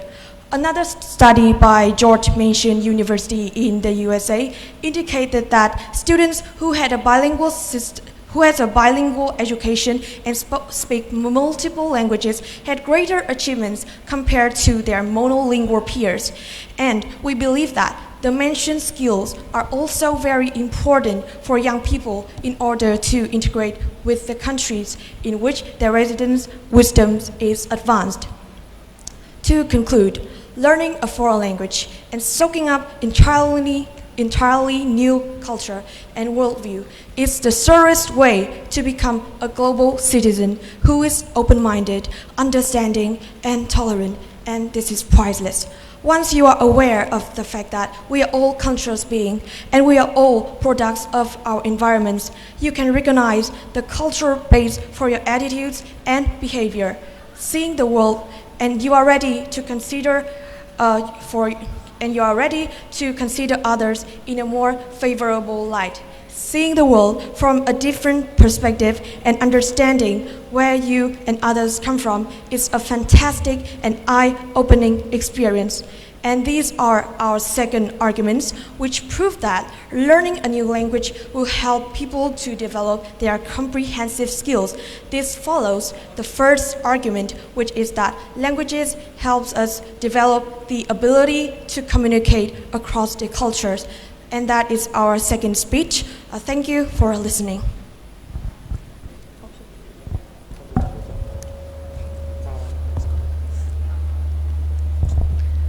Với một tràng pháo tay thật lớn dành cho đội ủng hộ của chúng ta ngày hôm nay. Còn ngay bây giờ chúng ta sẽ cùng đến với lượt 4, 5 phút dành cho đội phản đối. Xin được phép bắt đầu. I'm the second speaker from the opposition side, and before diving deeper into our system argument, I would love to provide some response to your rebuttal. Well, you say that the event of people being brainwashed is not likely to happen. Why we have provided some specific example to illustrate why brainwashing due to learning language without self-identity can therefore therefore it leads to potential miscommunications created by the non-native speakers, and it is also highly likely that the Vietnamese youth will bring all the false impression of their own culture to others, and vice versa, misunderstand people from other cultures. So, what is the final outcome here? It is a cross-cultural misunderstanding rather than cross-cultural understandings. Okay. Now, let's move on to the third claim to support our primary stance. Large-scale adoption of a common language make it easier for the culture it represents to exploit the weaker, the more unpopular cultures. Well, it is an indisputable fact that language somewhat represent cultures, right? And when being made the key factors for integration, other social structural factors such as the asymmetrical bubble relation among different culture groups will be ignored. And what is more menacing though is that dominant cultures might create products that make the outsider misinterpret the weaker cultures by replacing the name, by replacing the speaking pattern, etc., by the with the international language for profit. This can be somewhat referred to as cultural appropriation, in which is the act of appropriately adopting the element of culture or identity by members of a group from others' culture or identity. To provide an example, Moana, a movie produced by Disney in 2016, which tells the story of an Iceland people on the Pacific region. In that film, however, Disney, in the name of introducing new cultures, had merged the culture of 7 Pacific people into one single commodifying entity. What is the impact though? It has almost the same negative implications as our second claim, which is the loss of self-identity. Weaker cultures are colonized by the dominant one when the demand for a common language increased, and this is somewhat goes totally against the fundamental of great unity and devalue the integration from other minor cultures. Therefore, rather than focusing on acquiring the language to integrate, it is much more urgent that we help the weaker cultures to gain their voice, to help the speakers of the minor languages to strengthen their identity of their own cultures in order to express themselves vividly and also correct all the stereotypes that they may be suffering from, and that is what we call sustainable integration. Okay, the issue that the proposition world is facing is not that one-sided. Here comes another thesis of Aaron. It is not only minor cultures that face the cultural appropriation, but also the dominant cultures is somewhat affected. Well, we all know that the process of learning a new language is extremely painstaking, right? Because it is something totally different from our mother tongue, and and consequently, it is highly likely that some would try to make a shortcuts to enable them to use the language more easily by distorting, for example, the grammatical structure or the fundamental vowels. And such a distortion will create a large number of variables and ultimately destroy the uniformity of language and also create mutual confusion. When such a thing happens, the connecting purpose of a common language that contributes to international integration has totally been lost, especially in the reality of your world where language learning has become the top priority and everybody rush towards learning it without truly understand. Đã hết giờ cho lượt phản đối. Ngay bây giờ chúng ta sẽ cùng trở lại với đội ủng hộ và 5 phút dành cho đội ủng hộ. Xin được phép bắt đầu. Okay, so throughout the course of this debate, we as the proposition team has proven that languages are one of the most important factors that for Vietnamese youngsters to integrate internationally. The goal doing so would not to underestimate the values of other cultures or the languages, but to better enhance people's ability, especially the Vietnamese youngsters' ability to communicate cross-culturally, and this turns them into a more well-rounded citizens who can contribute greatly to their nation development. So, let's come to the first clash of the opposition team is that they claim that languages can lead to the assimilation of cultures. However, we believe that assimilation of cultures are rooted in many other complex factors, including political issues, the lack of national preservation of their identity. And yes, languages will not lead to the assimilation of cultures, and this is a really pessimistic scenario of the opposing team. And regarding this problem, we believe that language has nothing to do with the destructions of a nation culture. Instead, they can be able to promote their culture, their nation's identity to the world. In the path to international integration, each country needs to bear in mind that their values, their national heritage will be the factor that strengthens their nation power and make them into a more powerful nation. People cannot step up to the global integration if there's no languages.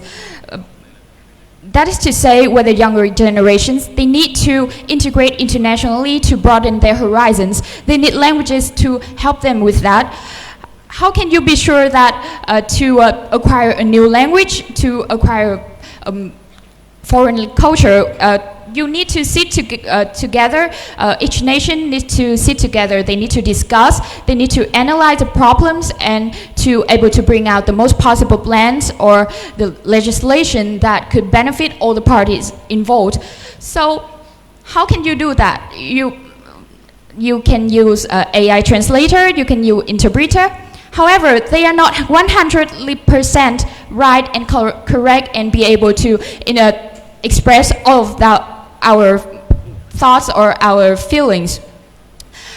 Moreover, coming to the second clash is that languages can lead to the how the Vietnamese youth can lose their self-identity. As our member has mentioned, learning a new language can be able to improve your confidence and be able to improve your self-identity. Why? Because coming to the world, there are multi-cultures, and we need to have a language as a means to reinforce our strength with the world, to promote, as the opposition team has mentioned about, we need to promote our like bánh mì or any kind of like national food. How can we do that without languages?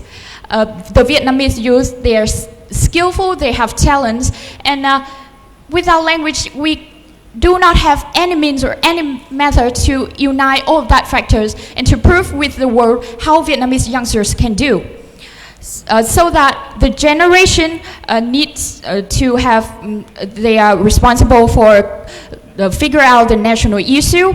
And without languages, they cannot become active and independently respond to all of those factors. And we believe that with languages, it will not lead to the assimilation of cultures. It will never lose your culture, your self-identity. Instead, we're proud to have languages as a means to improve our identity, in the means to be active, versatile, and confident generation. Thank you.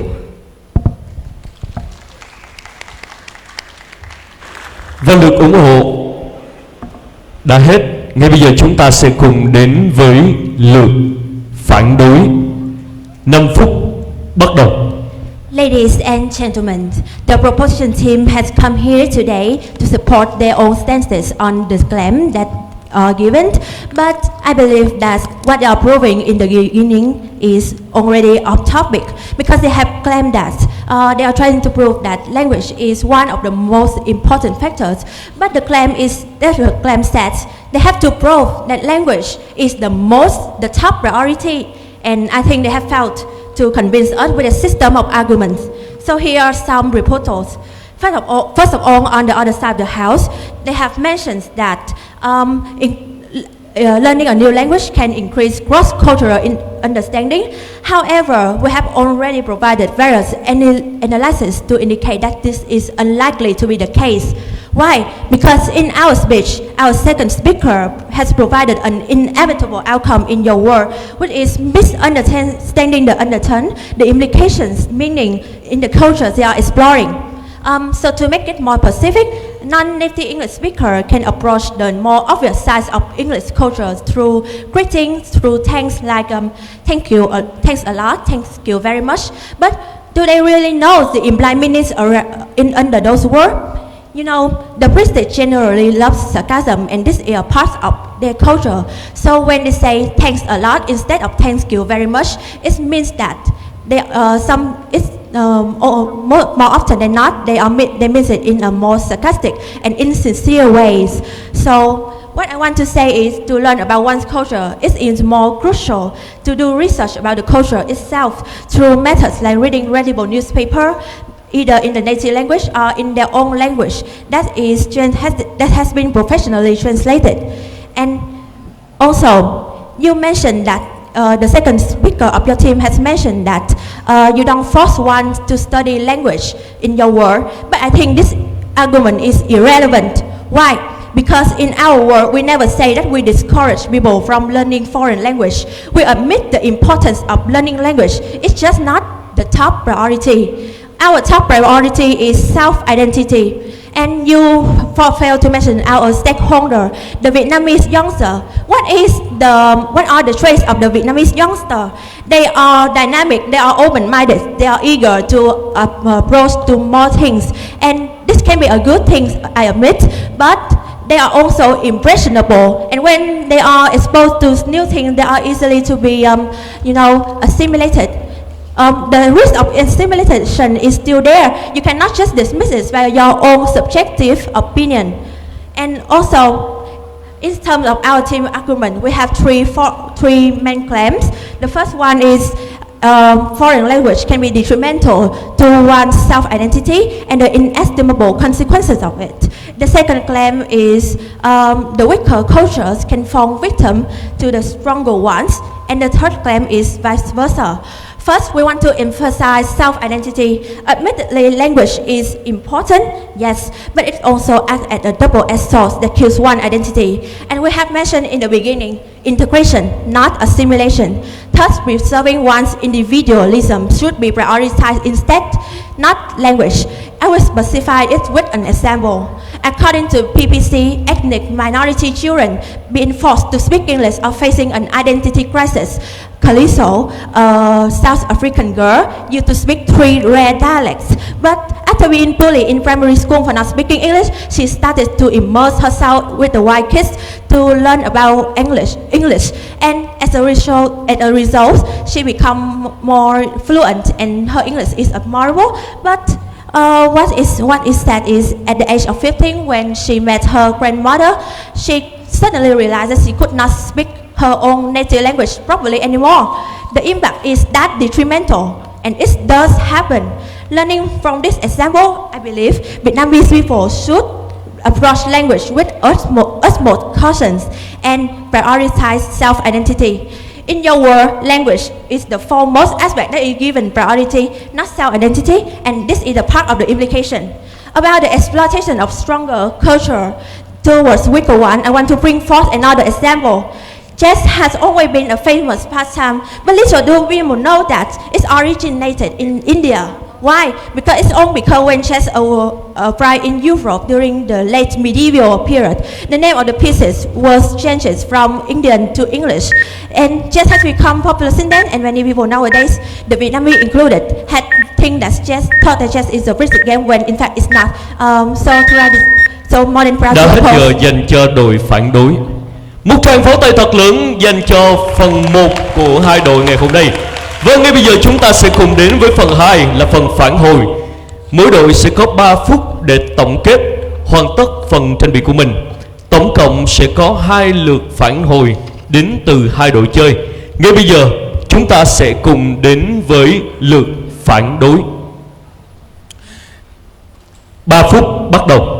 In a world constantly trying to make you something out, being yourself is the greatest accomplishment. And we're here more than proud to promote the Vietnamese youth to strengthen their self-identity in order for the sake of sustainable integration. And sustainable integration, as defined previously, is the integration in which every component country is benefited instead of being suppressed or eradicated. And throughout this debate, we have proven that this point is completely exclusive to our outside of the House. Also, we have put forward three major claims in which we simultaneously protect our primary stance and also attack the opponent's system of ideas. Now, I would love to reiterate my team's claims. First, self-identity is the foremost factor for integration to have values by enabling the Vietnamese youth to make unique contributions. Otherwise, what we see is only a homogeneous mass with millions of mindless assimilated individuals. Needless to say, such a bleak reality is more likely to happen in the proposition world, where language is prioritized above all. Now, let's take a closer look into the other side, into the system of argument of the other side of the House. We have clearly demonstrated how the prioritization of language could harmfully affect the culture, for example, through cultural appropriation or cultural extinction. And we have received no specific solution to such a problem. And also about the problem of cultural assimilation, you claim that you can solve it by promoting the language as an intercultural communication tool. However, what if that means is faulty in the first place? As we have explained in our first speaker, that not every Vietnamese youth have the opportunity to receive appropriate language education. So the rate of the likelihood of cultural misunderstanding is really high. And also, now let's move on to the summarization here. All in all, we must admit that both two sides of the House can, to a certain extent, help the Vietnamese youth to reach out internationally. But what differentiates us is that we can integrate and do so much more. We can make unique contribution. We can bring mutual benefit, and we can also look at the cultures through a more realistic oracle. And that is the reason why we have won this debate today. Thanks for your attention. Xin cảm ơn phần trình bày của đội phản đối ngày hôm nay. Và ngay bây giờ 3 phút dành cho đội ủng hộ xin được phép bắt đầu. There's a saying by Frank Smith, which is, one language sets you in a corridor for life. Two languages open every door along the way. In this case, having foreign language skills will open the door to international integration. Ladies and gentlemen, it is now my pleasure to summarize this debate. And please take a look at what both sides have mentioned and see what the outcome of this debate actually is. I'm going through two major conflicts. The first one is whether learning new language will lead to cultural loss, and the second one is people's learning ability. First, discussing whether the language is a key factor in communicating among the countries. The opposing team have claimed that it is not necessary to learn a new language because culture is an important factor to international integration. However, we, the proposing team, have emphasized the influences of foreign languages in recent time by giving specific examples of how English is used universally. Moreover, we have stated that by using foreign languages as a means of communication, students will get more opportunities to enroll foreign universities and colleges, which can contribute to taking young people one step closer to international integration. Without the language, how can you integrate? By using translator, and I believe this is the only way for a people who don't speak the foreign language to integrate. However, have you ever read a translation by Google and that you're thinking that this is funny and this cannot deliver the full the original ideas? Especially when there is the availability of so many high quality materials, learning foreign language has become easier than ever before. So why don't we make use of those materials? Second, the opposing team have claimed that some people cannot learn the foreign language because they cannot succeed in learn foreign language because people learn in shortcut methods. But I believe even they learn foreign language in such a short time, people can still remain their English abilities because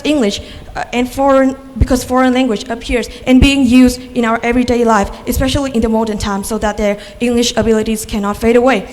In a world where people consider foreign language as a vital tool for integration, what they receive is not only the linguistic skills, but also the development of other skills at the same time. We do not reject the idea that in order to integrate, it requires a lot of general skills. However, and learning is not easy to everyone. However, during the progress of learning foreign language, people will be able to discover their abilities and their strengthen related skills, and therefore they will always ready for integration because they always have enough knowledge.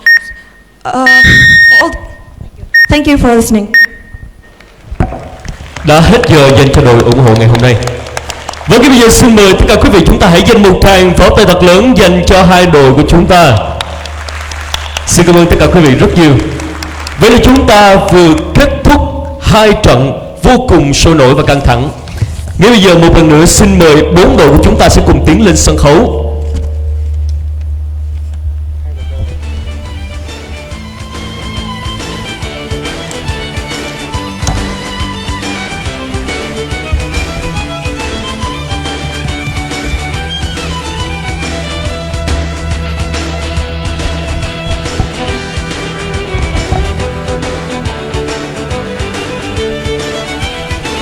Vâng, ngay bây giờ một lần nữa xin mời tất cả quý vị chúng ta hãy dành một tràng pháo tay thật lớn, thật nồng nhiệt để chúc mừng cho những thành công của bốn đội trong trận chung kết cuộc thi tranh biện tiếng Anh cho cán bộ đoàn hội đội toàn quốc năm 2022.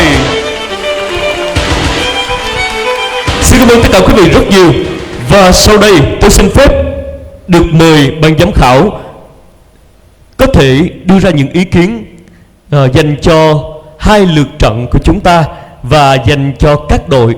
Xin trân trọng kính mời các ban giám khảo. Xin mời anh Đỗ Hoàng Long.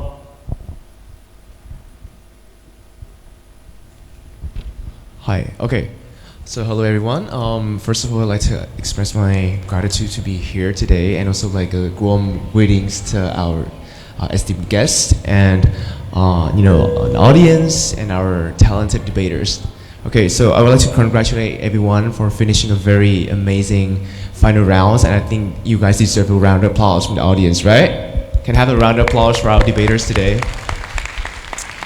Okay, so given the limited time I have for the feedbacks, I was going to do two main things. First of all, I want to talk about the first debate round, what I liked about the both teams, and then the second of all is the room for improvement, like what I think made it harder for me to make a decision in this debate, right? So for the first strengths is, first part, strengths, I think two things I noticed and liked about the first debate was, first of all, is your relevant ideas in this debate about how, making the choice or the decision to join government agencies actually, impact the personal benefits or social impact, for example. And I also particularly appreciated the way you try to weigh the values. That I think I had a chat with both teams yesterday, and then I really appreciate that. That's a very advanced strategy that we didn't see much from debaters, which is the first tournament, right? About how job satisfaction, on which side we have more satisfaction, or whether economic growth or regulations and policy making is actually more important than the other. So I think that's exactly the thing that we're looking for in the debate. However, if we're looking for the room for improvement, I think the affirmative team may want to check with each other and to avoid potential contradictions which could be exposed by the other side. For example, you guys started out saying that we have the generalized characterizations that young people don't want to work for the government agencies because they want to pursue materialistic goals, for example. And later on you said, but then if they work for government agencies, they would have the satisfaction from leaving their legacy. So the question here is that, so what exactly do they want? They want materialism or they want leaving legacy, right? So fortunately, that was exposed by negative team today, but it's still like very important whole that could be, you know, a quite tricky things for leave, you know, disadvantages for affirmative side in this debate today. But for negative side, I think that's also a problem with motion analysis, because the motion reads that young people should choose to work for government agencies. So it implies that, you know, the young people, when they have the choice, which they can have the choice, they have the vacancies, right, for both governments or public sector and the private sector. Should they choose public sector over private sector? So I think the discussion on whether there are enough vacancies is not very relevant in this debate, right? It should be more about if we choose this and over the other one, which one is more beneficial. But overall, I think you guys did a great job. I did really enjoy watching that, and I wish you the best luck and hope to see you guys later on. Xin cảm ơn những lời nhận xét của ông Đỗ Hoàng Long, chuyên gia tranh biện, trưởng ban chuyên môn của cuộc thi The Debaters do Đài truyền hình Việt Nam tổ chức. Còn ngay bây giờ, xin mời lời nhận xét từ bà Nguyễn Thị Minh Hiền, thạc sĩ giảng viên tiếng Anh khoa ngoại ngữ trường cao đẳng cộng đồng Bình Thuận. Yes, okay. I just want to simply say that congratulations, you did very good. Okay, and all of you are completely deserve to be the finalists in this final round for the English debate concept for youth official. And I think that in the future you are a successful debater. Congratulations, thank you very much.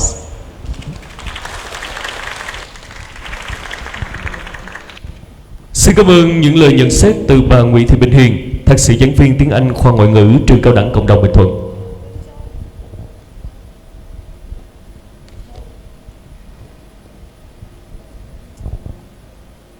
Và ngay bây giờ xin mời lời nhận xét từ bà Phạm Thảo Nguyên, thạc sĩ phó trưởng phòng đào tạo nghiên cứu khoa học và hợp tác quốc tế trường cao đẳng cộng đồng. Okay, good morning everyone. So, the first of all, I would like to say congratulations on your job today. So you did very well today, and I'm very amazed as how smart you deal with the problem, the situation that you perform today. And actually, I don't have any work to express my thanks to be here to listen to your performance today. Okay, congratulations to you. Và cuối cùng xin mời lời nhận xét của ông Travis David Warming, giảng viên Liên đoàn tranh biện Việt Nam. All right, so first I want to definitely say thank you guys for a great 2 rounds. I really enjoyed listening to what you guys had to say and the arguments that you made. And I was very impressed for a lot of you, this being your very first debate tournament. So well done, especially when we're talking about characterizing such difficult topics. I would say that these ones are a little bit more complex than others for their first tournament. So that's something I'm very impressed with.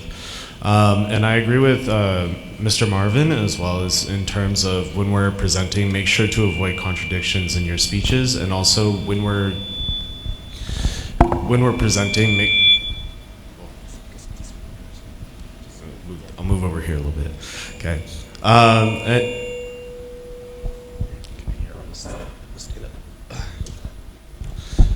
I think a way that we could all improve is we really need to think of what the answer is we're trying to go with, and we need to prove it and stick to proving it, and don't lose sight of whether or not we should or should not do something, or whether or not we need to integrate it, or it's the most important thing.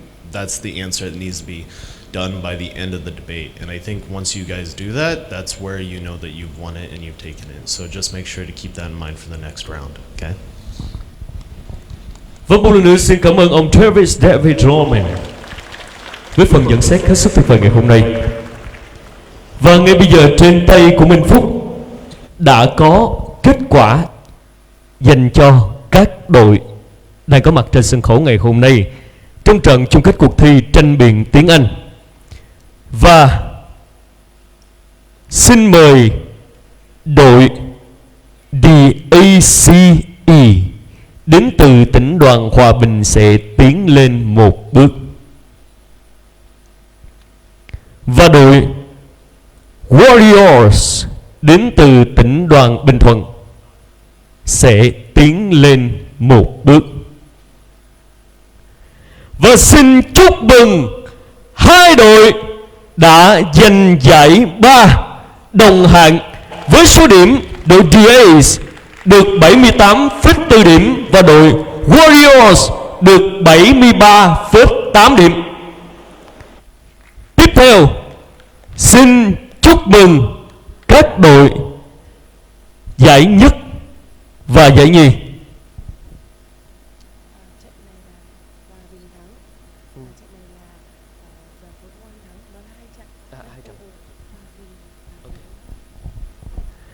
Và ngay bây giờ xin chúc mừng đội The Ace là đội thắng trận 2 của chúng ta ngày hôm nay. Và một tràng pháo tay thật lớn dành cho The Ace. Và xin mời hai đội chúng ta sẽ lùi lại một bước ạ. Ngay bây giờ chúng ta sẽ cùng đến với đội DAV và đội Smarticle. Xin mời hai đội chúng ta hãy nắm chặt tay nhau đi ạ.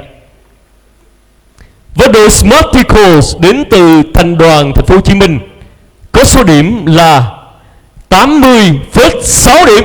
Xin chúc mừng đội Smarticle. Và đội DAV đến từ đoàn khối các cơ quan trung ương được 87 điểm.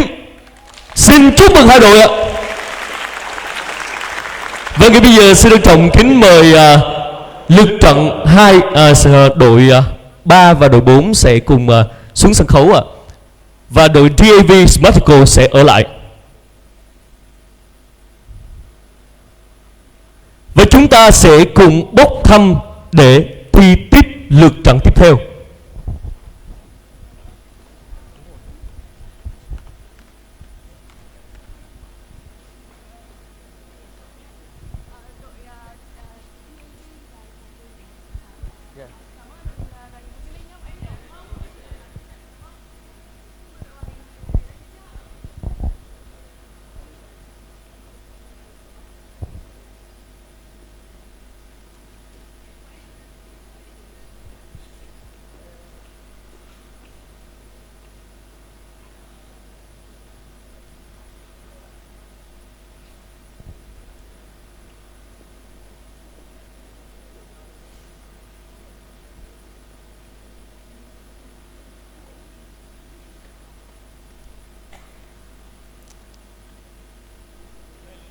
Với đội Smarticle đúng không ạ?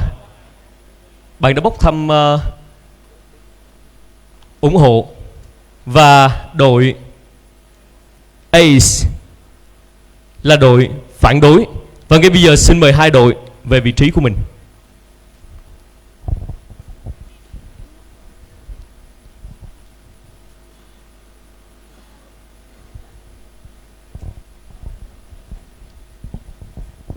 Và xin quý vị hãy dành một tràng pháo tay thật lớn dành cho hai đội của chúng ta để cùng biết xem ai sẽ trở thành Á quân ngày hôm nay. Lượt trận ủng hộ 5 phút xin được phép bắt đầu.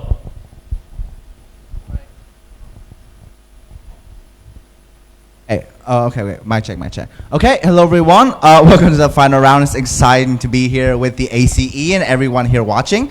Just a quick note, right? Our team here is affirmative on the motion. We believe that focusing on enhancing digital transformation is the only way for young people to increase their job opportunities. Let's just talk quickly about our current status quo, right? We're living in a world of the 4th industrial revolution with 5G, Internet of Things, all those like in digital technology that need to be appreciated and be enhanced by countries. The stance of the affirmative team here is simple, right? One, we believe that in the current status quo, there are many opportunities for young people to find jobs. However, the only stable and the sustainable way to increase employment on our side of the house is to focus on enhancing digital transformation. That is to say, Focusing on technology, working smarter, not harder, and only in that case we believe young people would find more jobs, right? We have like some few main claims. The first claim, the argument we want to bring about to you today, is on the fact that why digital transformation is so crucial in the current stage of international cooperation. First of all, know for the fact that technology kind of rules the world today, right? I think everyone here uses Facebook, Instagram, Twitter, and every person has like a personal account, right? Governments and also like NGOs also have their own Facebook page, their own websites. We believe that digitalization is crucial to all of us in the current society. So what actually happens is when young people focus on this digitalization, it's important for two main reasons. One, I think in the previous debate, if you've listened to Hạnh Linh talk about global issues such as climate change, those kind of things, right? We believe that only in that case, like digitalization helps solve the matter, right? For example, internet helps us access easier to data, to infographics about the current state of the environment, right? We also staying connected to international friends, for example, like Mr. Travis flying here from Vietnam, we believe is also a result of this process of digitalization, right? So that's the first argument, saying that in the current status quo, digitalization and modernization is exclusively important. This claim is crucial for two main reasons. One, whatever opposition wants to say about job and employment on their side of the house, they cannot deny the fact that digitalization transformation is important. Two, we'd actually prove to you now why this process of enhancing digital transformation create more sustainable jobs. Because the famous saying nowadays is that, oh, AI, robots, machines will replace humans in factories, will replace us like physical labors, and people will lose jobs, right? We protect that on-site affirmative, right? Digitalization does not lose out employment, right? Sure, it takes down like the physical labor and other things, but what it creates is more of a mental labor. What is to say? One, I think Vietnam, we all know the saying like Vietnam has cheap labor, and that's why like factories and companies want to come here, put the factories in Vietnam to like enjoy that cheap labor, right? I think the one reason why it's cheap and like all the laborers are underpaid is because we don't have a high level of quality working, right? We don't have such high work productivity and efficiency rate. The statistics show that we're in like what, 7th or 8th in the Southeast Asian countries with 11 countries, right?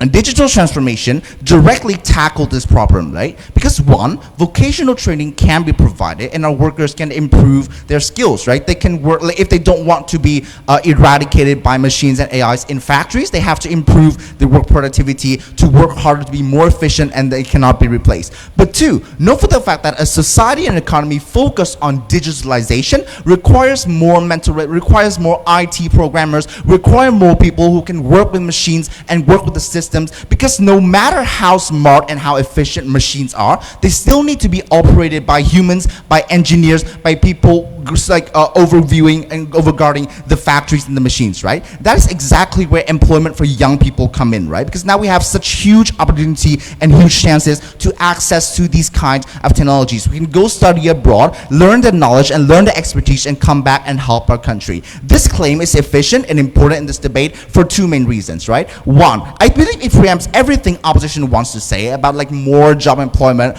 when machines are not there. We believe that machines replacing humans and labor workers in factories is something inevitable. Digitalization is a trend, you cannot stay away from it, right? But two, on our side of the house, we provide to you a route for young people to opt into this, saying that if they want more employment, they should focus on enhancing digital transformation to improve themselves, improve the country. Proud to be affirmative.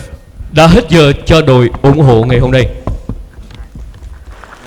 Với một tràng pháo tay thật lớn dành cho đội ủng hộ chúng ta ngày hôm nay ạ. Và chúng ta sẽ cùng đến với lượt 2 phản đối. Và Minh Phúc xin được phép chia sẻ nội dung với chủ đề nâng cao năng lực chuyển đổi số là cơ hội duy nhất để thanh niên có thể tăng cơ hội tìm kiếm nghề nghiệp việc làm. This I believe that enhancing digital transformation capacity is the only way for the youth to increase their employment opportunities. Và lượt 2 5 phút xin được phép bắt đầu.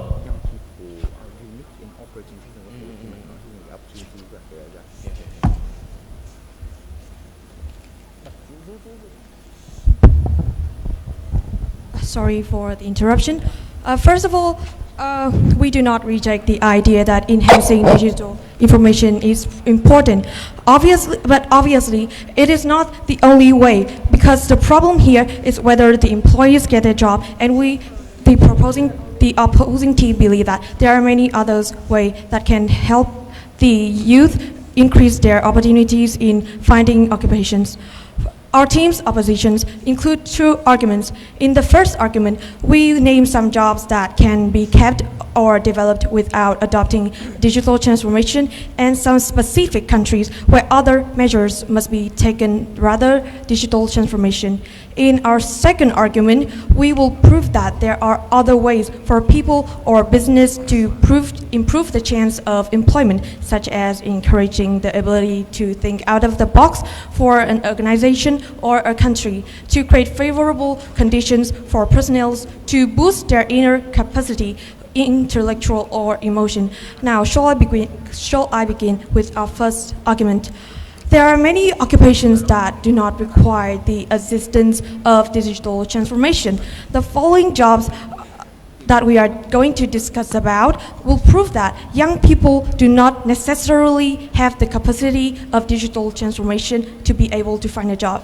First of all, it is very unlikely that occupations that need sensitivity and related to human resources and customer relationship management will ever be replaced. While Alexa or Siri are great at following your every direction, they cannot really understand how you are feeling. Even the most advanced technology will never be able to comprehend our emotions and respond in the way that human being can. Whether it's a team leader helping their employees through a difficult time, account managers working with clients, or hiring managers looking for the perfect candidate, you need empathy to get those jobs done.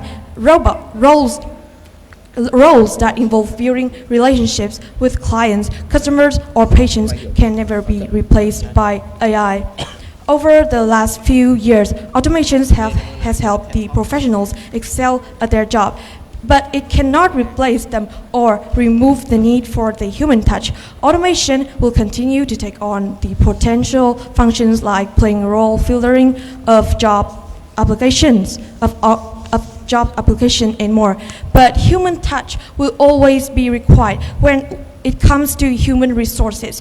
Even in healthcare sector, automation and technology are beginning to play an important role.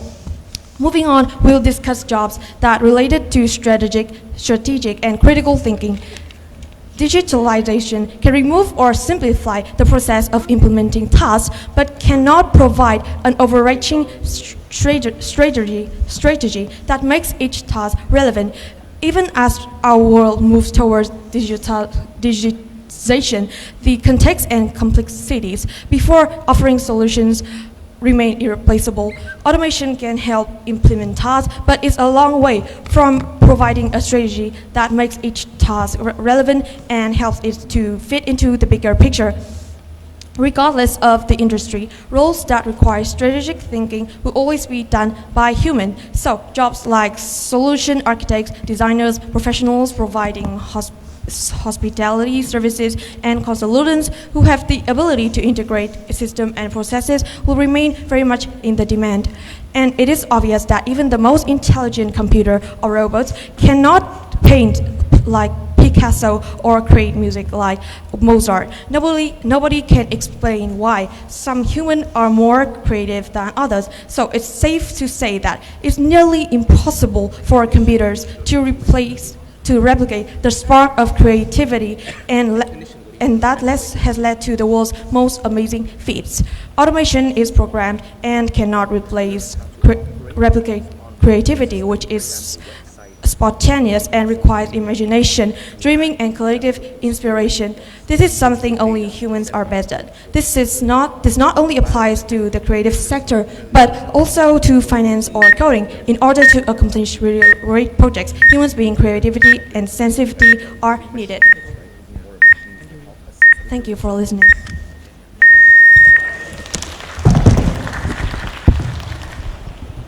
Đã hết giờ dành cho lượt phản đối. Ngay bây giờ chúng ta sẽ cùng đến với lượt ủng hộ, và 5 phút dành cho lượt ủng hộ xin được phép. bắt đầu. When the first steam-powered tailoring machine was invented, tailors destroyed it in fears that it would destroy their opportunities to gain jobs. And yet, a mere decades later, it was the source and the engine that powered the Industrial Revolution that brought us the modern world. It is always the case that transformative technology is going to it's going to scare people into thinking that it's going to change the way we live. But it is something that we must accept that it's going to change our world for the better. Firstly, I'm going to address what transformative digital transformation capacity means, right? Because it doesn't just mean that, oh, we're going to use robots for everything, right? It's going to mean things like, for example, the ability to transfer information and activities in real life into the digital format. Things like Zoom, for example, things like working distance from home, things like an online library. That is digital transformation. Number two, the capacity for digital-based products to be able to deliver to you effective products equal or even surpassing those of a human. Things like, for example, artificial intelligence. The combination of these two are what makes digital transformation capacity, not automation. This is the distinction that needs to be made. Secondly, in terms of characterization, what does the only way to increase employment means, right? Because this must be set within a context in which it must be recognized that increasing employment can only be met when you have a competitive advantage over others. You cannot give yourself new opportunities unless you are better at others at certain things. In the current status quo, innovation is something that is a given, and the fact that the world is increasingly using more advanced technology is something that is a given. So the only way for anyone or any nation to gain a competitive advantage in order for them to increase their opportunities to get a job is to also increase their technological basis, right? In that sense, why is digital transformation capacity the only way for you to increase the employment in the future? Number one, because we've already pushed the limits of what analog technologies can already done. We already pushed the limits of what a human can calculate. We already pushed the limits of what human-run machines can do. Now, we must extend our capabilities to a further extent. We use technology to augment what we're able to do. Take, for example, a human studying based on simply the school library or the local library, writing only on books, for example. The amount of knowledge we're able to accumulate is going to be far less than a human using the resources on the internet and noting down on the endless noting applications from Microsoft, for example, right? Or for example, take the employment opportunities you can get if you start to network with people on the internet. If people started to meet each other in Zoom meetings on the cloud instead of having to meet in person, the amount of people who could start to meet other people abroad, the amount of people who can start to access opportunities to get a job abroad is going to be far larger than in the current world, where people simply do not have the ability to do these kind of things. And that is the unique capability that we bring to you in this debate today. Sure, side negative may be able to bring to you arguments regarding how, oh, humans can still do things very effectively. Oh, you know, there are things that robots and technology cannot do. But yes, sure, that there are things that humans can do that robots cannot do. But the point here isn't that, oh, what does certain things better? It's which side can increase future potential for more employment, for more development in our country and also on a personal basis. And for this reason, it is thus that we must advance technologically in order to bring us the kind of benefits that my first speaker has already brought to you, right? In conclusion, why did we win this debate? Two main clashes. Number one, with regards to on a personal basis, each individual can get much more employment opportunities compared to in a world in which you use no digital transformation capacity or you do not increase your transformation capacity. We already addressed this through our analysis regarding the accessibility to those to a larger amount of people than before, and also to the larger capability for you to simply garner more knowledge, right? But secondly, on a societal level, why is society going to offer up much more employment opportunities? Because our first speaker already noted to you about how jobs are going to be born out of this innovation. You're going to get far more jobs running these machines, and also based on the creations these machines are able to create for you than those that are currently existing in the status quo. And these are also far better jobs than what is available currently, right? Operating a tractor is going to be far more demanding and far more high skilled than simply plowing a field. And for those reasons, vote affirmative. Đã hết giờ dành cho lượt ủng hộ. Ngay bây giờ chúng ta sẽ cùng đến với lượt phản đối và 5 phút dành cho lượt phản đối. Xin được phép bắt đầu. Okay, so our team, we do not reject the benefits that digital transformation can help people and facilitate the young people. However, as the affirmative team has agreed with us that the motion today is about digital transformation. It's the only way that young people can secure employment and seek for many more job opportunities. And we are here today to prove that having a digital transformation capacity is not the only way. There are many other more ways that people or businesses can improve their chance of employment. About to require or to apply all the digital transformation, we have to agree that not everyone can have the economic the socio-economic background, or they can have the chance to acquire the knowledge or to seek for opportunities to learn about technologies, about any digital transformations, because obviously in our society there are economic disparities, and yes, to improve the chance of employment, we need to consider about encouraging the ability to think out of the box. We live in a beautiful world with a lot of things ready made for us, a house ready built for us to live in, the air conditioning that really fitted for us to feel comfortable. Our parents are there to give us their abundant, their seemingly internal love and care, and most importantly, a ready-made way of thinking to put in our mind by superior that we must follow and believe things will be okay. The trap is some people may feel so happy with all the things that they never get out of this ready-made way of thinking, and an open mind to change and to find new things, to adopt new things is indispensable if we want to move forward. Let's take a case of Japan. Japan used to be a country that very faithful to this tradition, and it has a same level of development as Vietnam. However, after the Second World War, something amazing happened to this country. Up to just some decades, this country surges as a member of the powerful G7 and become one of the most powerful nations in the whole world. And anywhere in the world, this country is people and its products are respected. Why? Because they have the ability to think out of the box. They have the ability to realize their country's laws, and even they decided to learn from and cooperate with their old enemy is the United States to learn new technologies or new ways of development. But we're sure that if it hadn't been for the ability to think out of the box, how can Japan grow and how can Japan overcome that situation? So now I would like to provide an example of our country. The reform policy launched by Vietnam in 1986, known as đổi mới, or can be translated into the terms like restoration. It has brought profound changes to the country. For the sake of the country's survival, Vietnamese leaders were forced to adopt economic and political reform.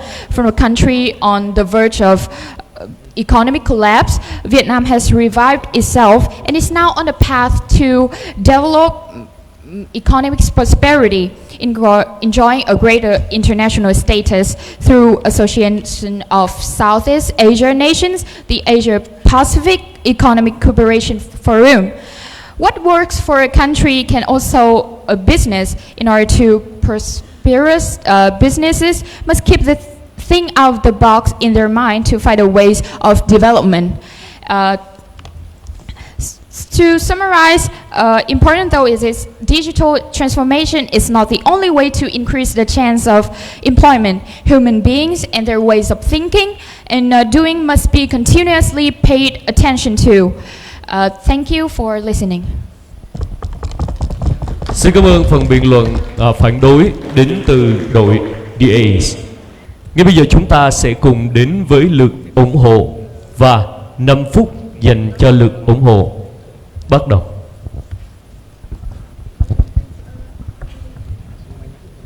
Speaking from a personal story, one day that I'm trying to find a mental assistant for me, aka a therapist, and one of my friends introduced me to a wonderful app that provides me with mental advice from people around the world. Now I realize that doctorate, psychology, and other means of jobs can also be transferred to the digital world.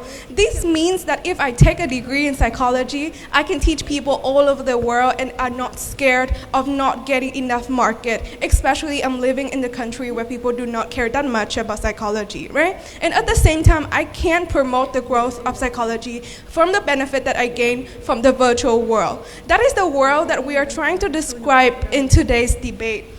What the other side is trying to describe is Japan on the 19th century or 20th century when they're trying to shift into a new world. Now, what is actually thinking out of the box, creativity and empathy looks like in our world? Now, the job description of all companies to young employees are all being aware of digital tools, or how to use Photoshop, how to use Excel, and these are really essential skills that they require from the first place. But we're also talking about the future status quo that the young people would join the workforce later on, right? We talk about the scarcity of the job market. Just imagine that all the physical labor that you're currently having now is going to be replaced by digital labor. That's the reason why the number of jobs will be reduced in half or like in third in just the next 5 years, right? There is no chance of increasing job opportunities if you cannot keep update with this trend. Because of that scarcity that the first speaker and second speaker of affirmative side has proven, we strongly believe that this status quo will continue to be inevitably controllable because of international competition. Imagine, I'm a Vietnamese student. I don't know how to do digital things. I don't know how to connect with the world. And my jobs will easily be taken away by someone live in the United States of America because they know how to use computer, right? Because they know how to use Zoom to like expand their job market. But now I'm struggling to find a customer. Just imagine that world where you do not keep up with the digital transformation. The other ways that the opposition say is empathy, creativity, thinking outside the box. What we want to emphasize here is that digital transformation capacity is either the prerequisite to all of these things or as an inevitable impact of all these things. Why?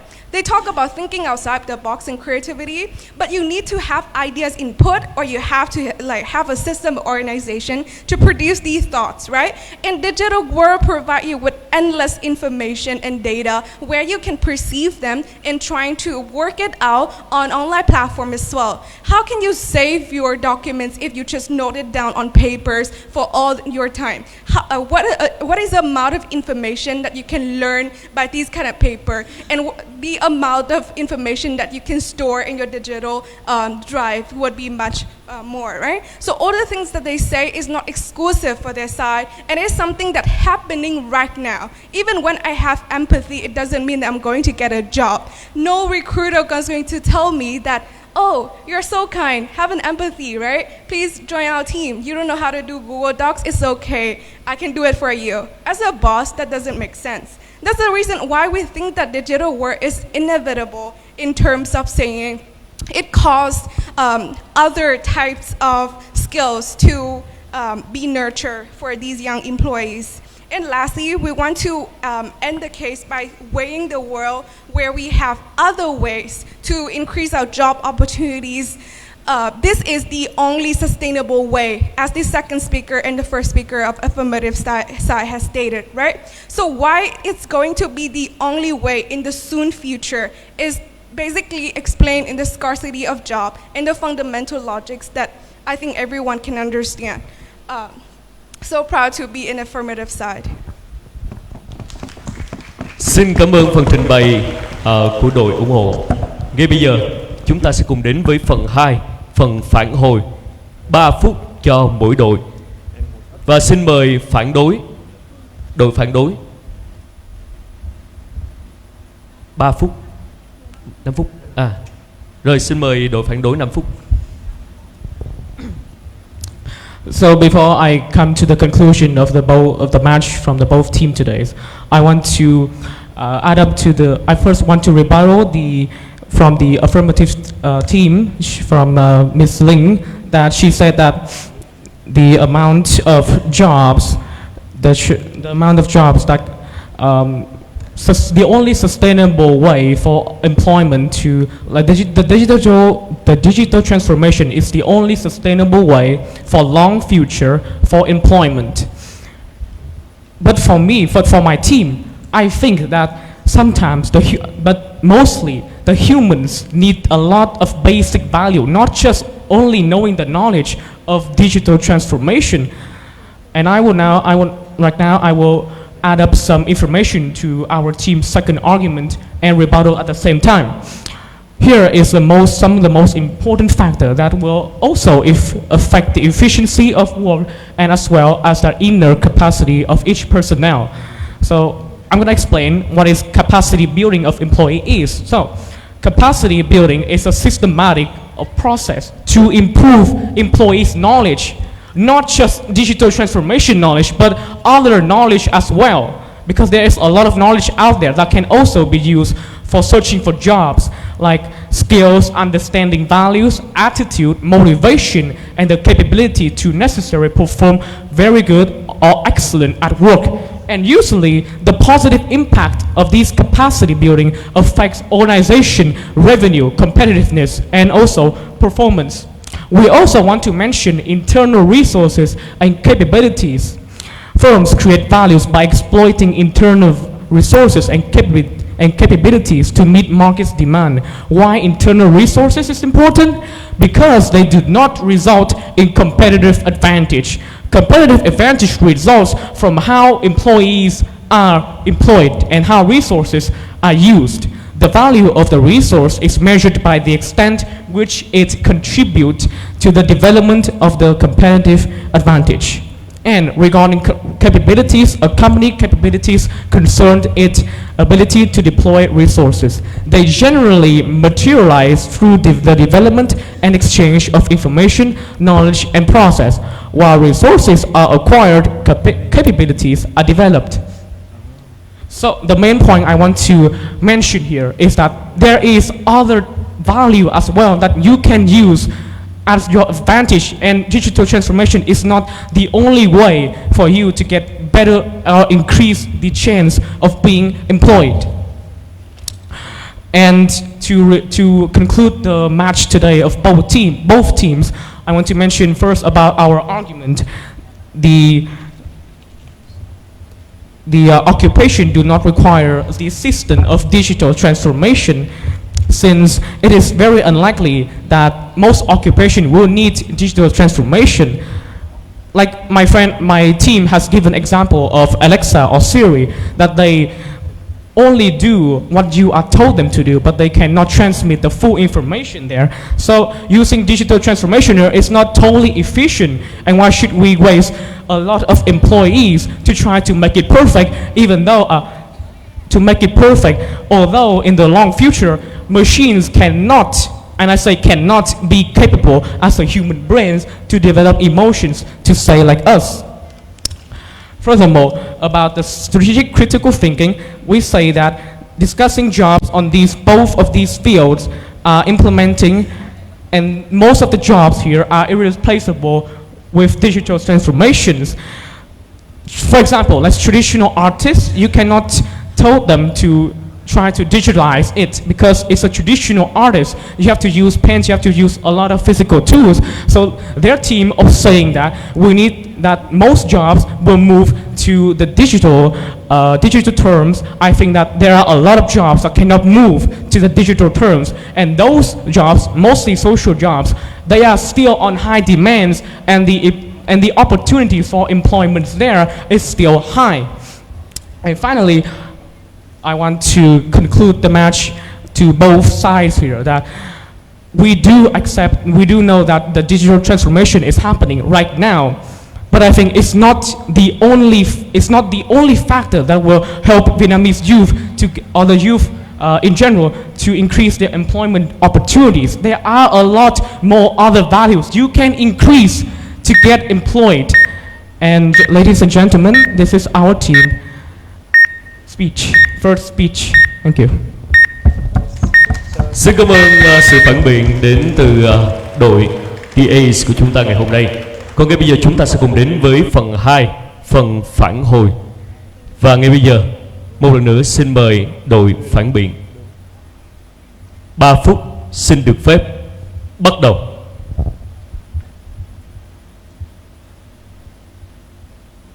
Ladies and gentlemen, welcome for the last time from today's opposition. It is now my pleasure to summarize this debate, and please take a look at what both sides have discussed and see what the outcome of the debate actually is. I'm going through two major conflicts. The first one is whether digitalization is a trend of this world and people have to adapt to them in order to increase their employment chance. And second, which side could increase the jobs opportunity. We, the opposing team, have proved that enhancing the ability of digital transformation is not the only chance for youth to be able to find jobs. If the employers own these abilities, which are sensitivity, critical thinking, creativity, and more, they would never fear of unemployment because the occupations related will never disappear and the AI can never be mastered as the humans. We also have stated that open-mindedness is one of the most essential. When people have the ability to think outside of the box, it doesn't mean that all they have is kindness, like the proposing team has assumed. Open-mindedness means that they are. Open-mindedness means that. Open-mindedness means that Open-mindedness means that they are always willing to adapt to a new knowledge, and they will be able to learn anything, but not only knowledge that related to the digital. That's why they are only one of the digital transformation is only one of the skills that we should have but not must have, because we do not necessarily to have the duty to learn it. Once the employers have the abilities mentioned, which are sensitivity, critical thinking, problem solving, and especially open-mindedness, and they know how to master the occupations that they are passionate about, they will definitely have a chance to find a job. And for all these reasons, I believe that our team has provided a detailed aspect of the topic at hand and a deeper insight into the subject matter under the discussion. That's the end of our today's speech. Thank you for all listening. Xin cảm ơn đội phản đối. Chúng ta sẽ cùng đến với đội ủng hộ. 3 phút xin được phép bắt đầu. All right. First of all, I think this is the last speech of the competition. Thank you very much, the Communist Youth Union, for organizing this competition. The wonderful, the ACE team, for being just a great opponent. Right.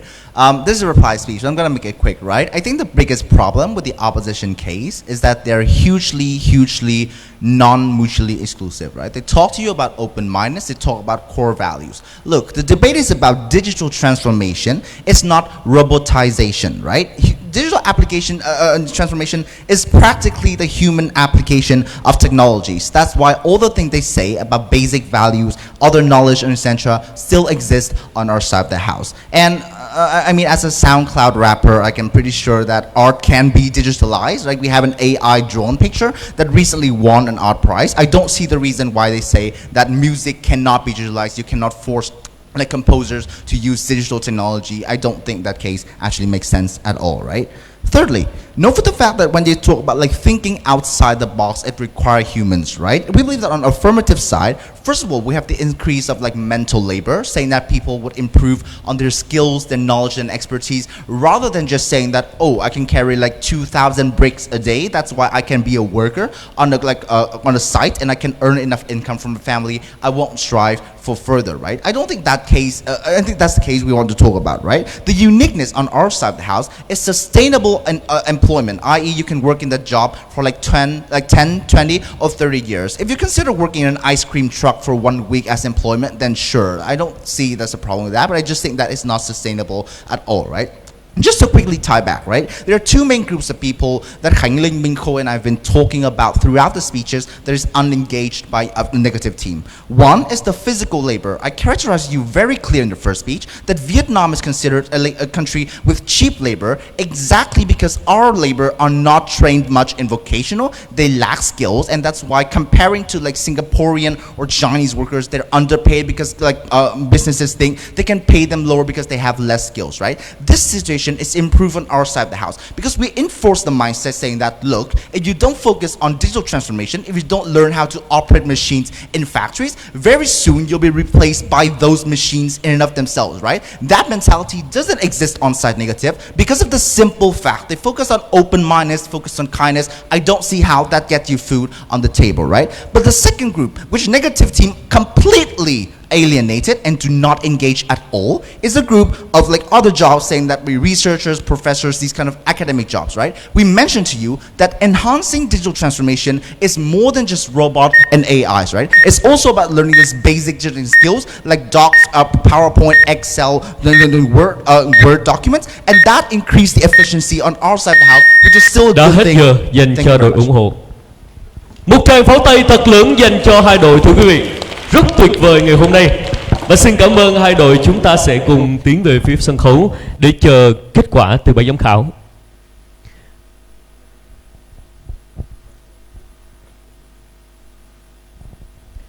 Và kính thưa quý vị thân mến, trong thời gian chờ đợi kết quả từ ban giám khảo thì Minh Phúc xin gửi đến tất cả quý vị một ca khúc nhạc ngoại Modern Talking, ca khúc được mang tên No Face, No Name, No Number. Xin mời tất cả quý vị cùng thưởng thức.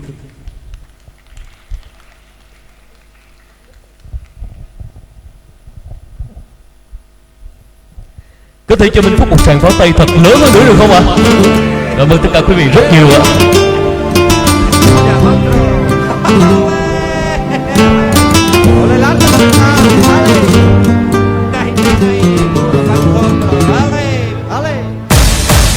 Let's go! Cùng vỗ tay cho Minh Phúc quý vị ơi!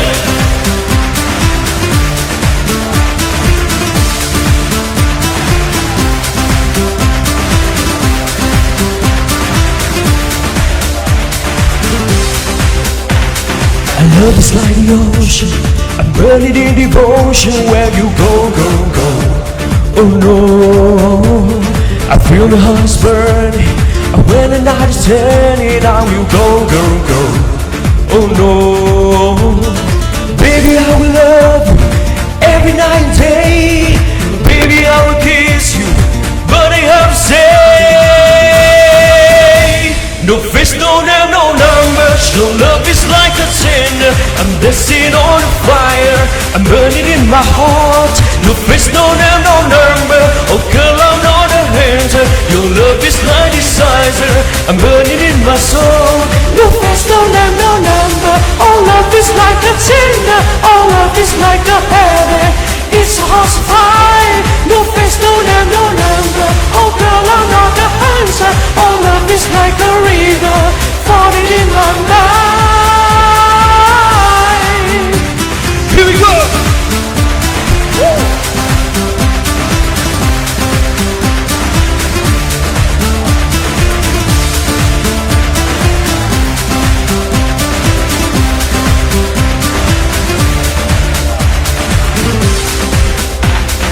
Feel a twist fly, twist will never die. I don't go, go, go. Oh no, your eyes tell a story. Baby, I don't worry where you go, go, go. Oh no, baby, 'cause I love you forever and a day. Baby, I will kiss you, but I have to say, no face, no name, no number. Your love is like a cinder. I'm dancing on a fire. I'm burning in my heart. No face, no name, no number. Oh girl, I'm not a hater. Your love is like desire. I'm burning in my soul. No face, no name, no number. Oh love is like a cinder. Oh love is like a heaven. It's a house of fire. No face, no name, no number. Oh girl, I'm not the answer. Oh love is like a river falling in my mind.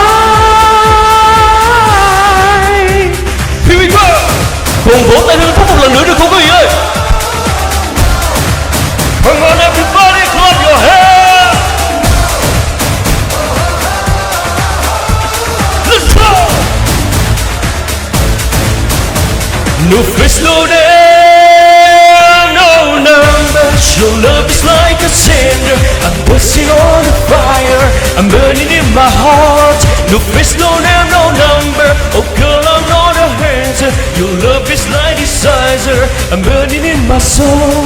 No face, no name, no number. Oh love is like a cinder. Oh love is like a heaven.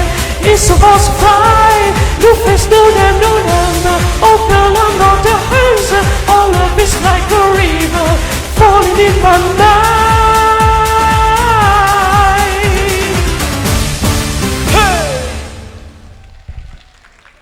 Xin cảm ơn tất cả quý vị rất nhiều. Và kính thưa tất cả quý vị thân mến, ngay bây giờ chúng ta sẽ cùng dành một tràng pháo tay thật lớn để cùng chào đón sự trở lại của hai đội của chúng ta sẽ tiến lên sân khấu ngay bây giờ, thưa quý vị.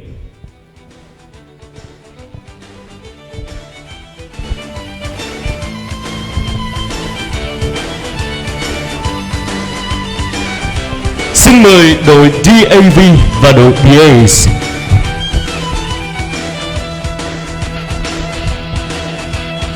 Và trước khi chúng ta đến với phần công bố kết quả ngày hôm nay thì xin mời ông Travis David Warman sẽ có đôi lời phát biểu và nhận xét dành cho hai đội ngày hôm nay.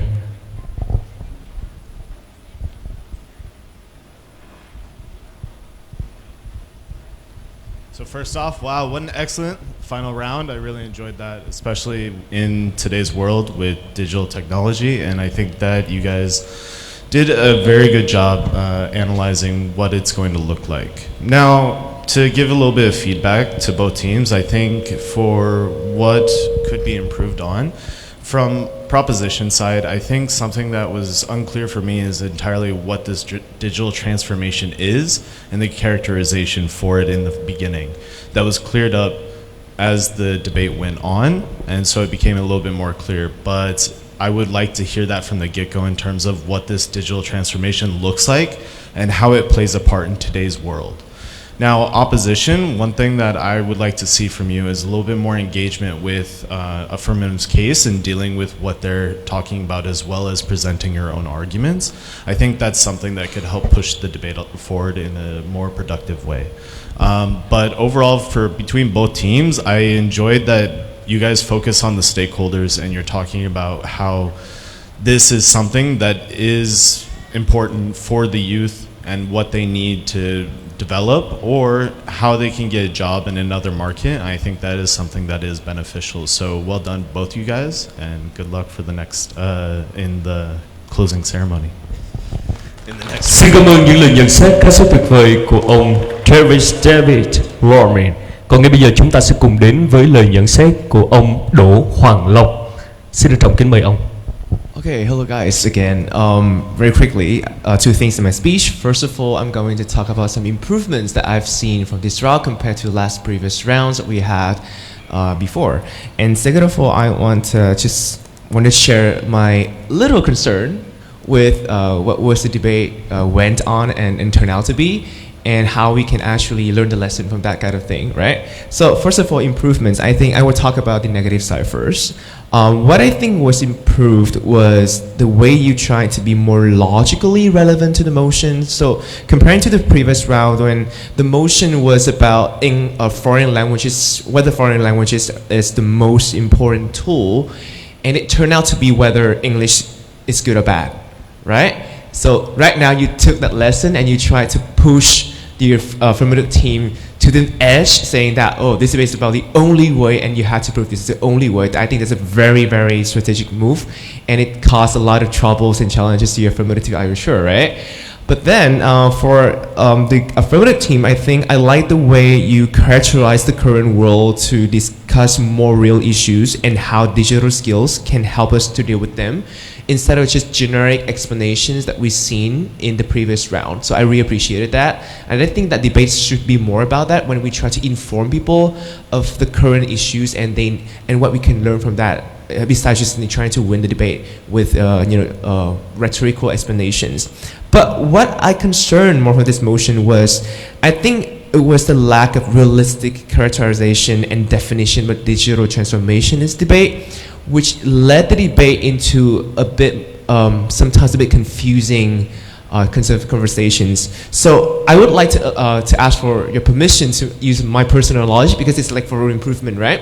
So I think the digital transformation is actually the process of using digital technologies to create new or modify existing business practices or culture or customer experiences to meet the changing business and market requirements, which means it's more about businesses using digital technologies to transform themselves, right? But this debate actually took place in more like whether employees should have digital skills or whether they should have different skills to adopt and to have more job employments. But they disregarded the part that it's actually business practices from the business themselves, right? So first of all, it was a bit confusing when you talk about employment digital skills, like whether no matter how much I appreciate your sense of humor when you talk about Google Doc or opening Zoom breakout rooms or something like that, right? I adore that, but then for me it's a bit relevant to the real context of digital transformation. So what I expect is that like the government team to answer the question, what does digital transformation really look like in practice, as Mr. Travis has said, and how does that affect different relevant stakeholders, for example, governments, private businesses, HR managers, or even educational institutions, and how does that lead to a scenario that is the only way for us to deal with the unemployment issues at the moment. And for the negative side, right, it's also not about employees should improve their creative thinking skills or other skills, right?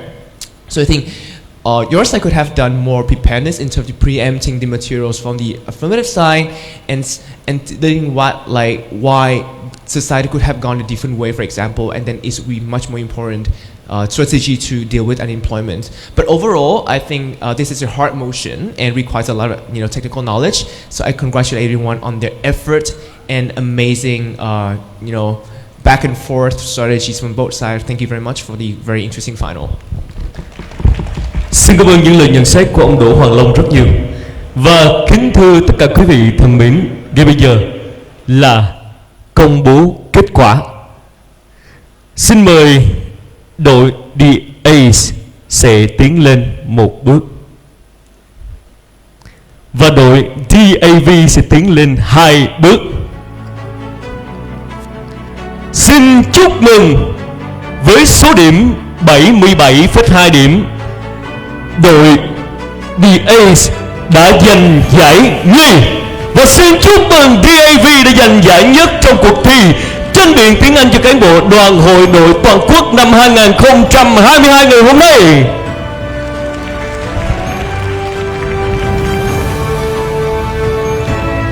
Và ngay bây giờ xin mời đội TA sẽ tiến lên 2 bước nữa để nhận giải nhì, nhận được 9 triệu đồng tiền mặt, quà tặng bằng khen của ban chấp hành trung ương đoàn và một chuyến đi nước ngoài theo chương trình giao lưu thanh niên quốc tế của trung ương đoàn.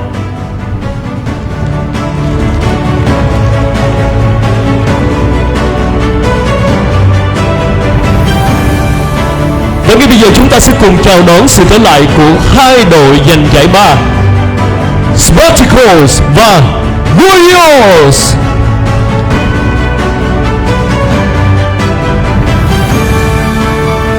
Và xin trân trọng kính mời kính mời ông Travis David Warren, đại diện ban lãnh đạo liên đoàn tranh biện Việt Nam, và đồng chí Trần Hoài Minh, ủy viên ban chấp hành, phó trưởng ban quốc tế trung ương đoàn sẽ tiến lên sân khấu để trao giải cho thí sinh đạt giải ba ngày hôm nay.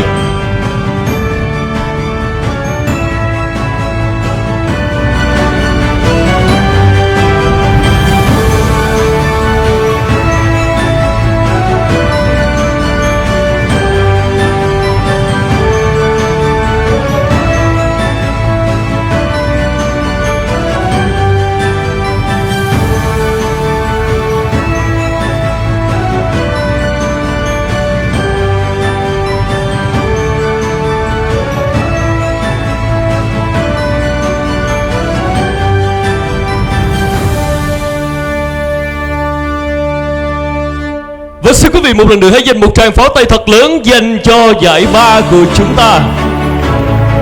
Cảm ơn các đội rất nhiều, các đội đã rất xuất sắc trong phần chung kết cuộc thi tranh biện tiếng Anh cho cán bộ đoàn hội đội toàn quốc năm 2022. Xin mời đội giải ba của chúng ta sẽ về vị trí của mình. Ngay bây giờ chúng ta sẽ cùng đến với đội giải nhất và giải nhì. Đội DAV và đội DAs sẽ cùng tiến lên sân khấu. Và xin trân trọng kính mời đồng chí Trần Minh Quang, Bí thư tỉnh đoàn Bình Thuận sẽ lên trao giải cho các thí sinh đạt giải nhất và giải nhì cuộc thi.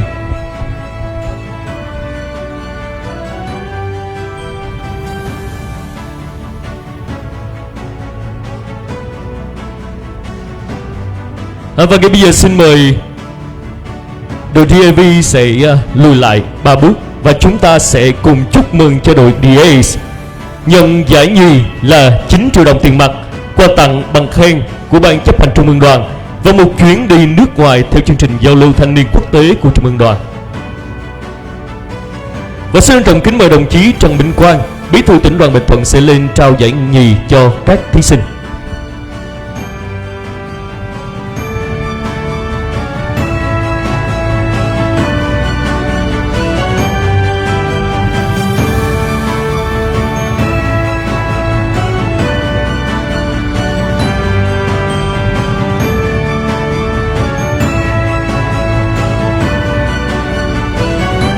Một tràng pháo tay thật lớn dành cho đội giải nhì của chúng ta, đội DAs.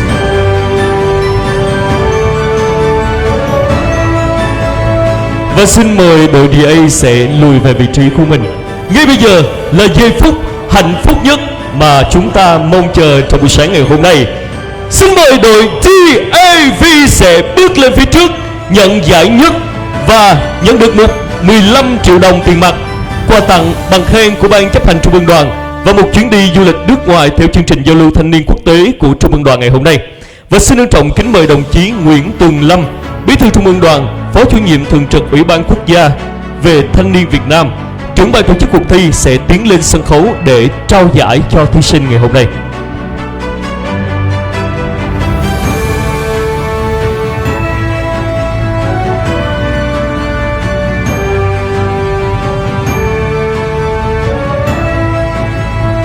Một lần nữa chúng ta hãy dành một tràng pháo tay thật lớn để chúc mừng cho giải nhất đội DAV của chúng ta. Còn ngay bây giờ,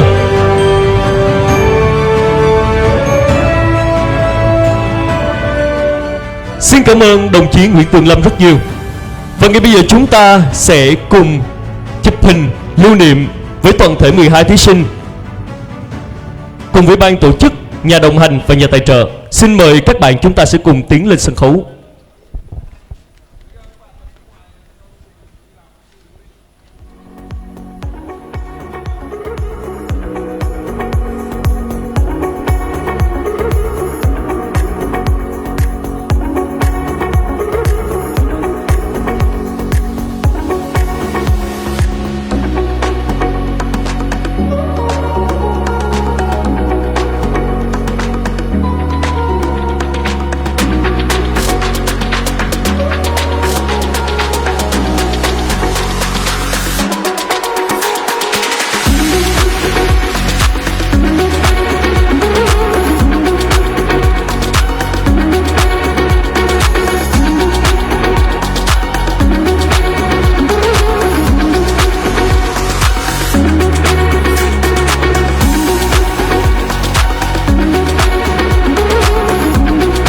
Một lần nữa chúng tôi xin cảm ơn ban tổ chức, nhà đồng hành và nhà tài trợ ngày hôm nay.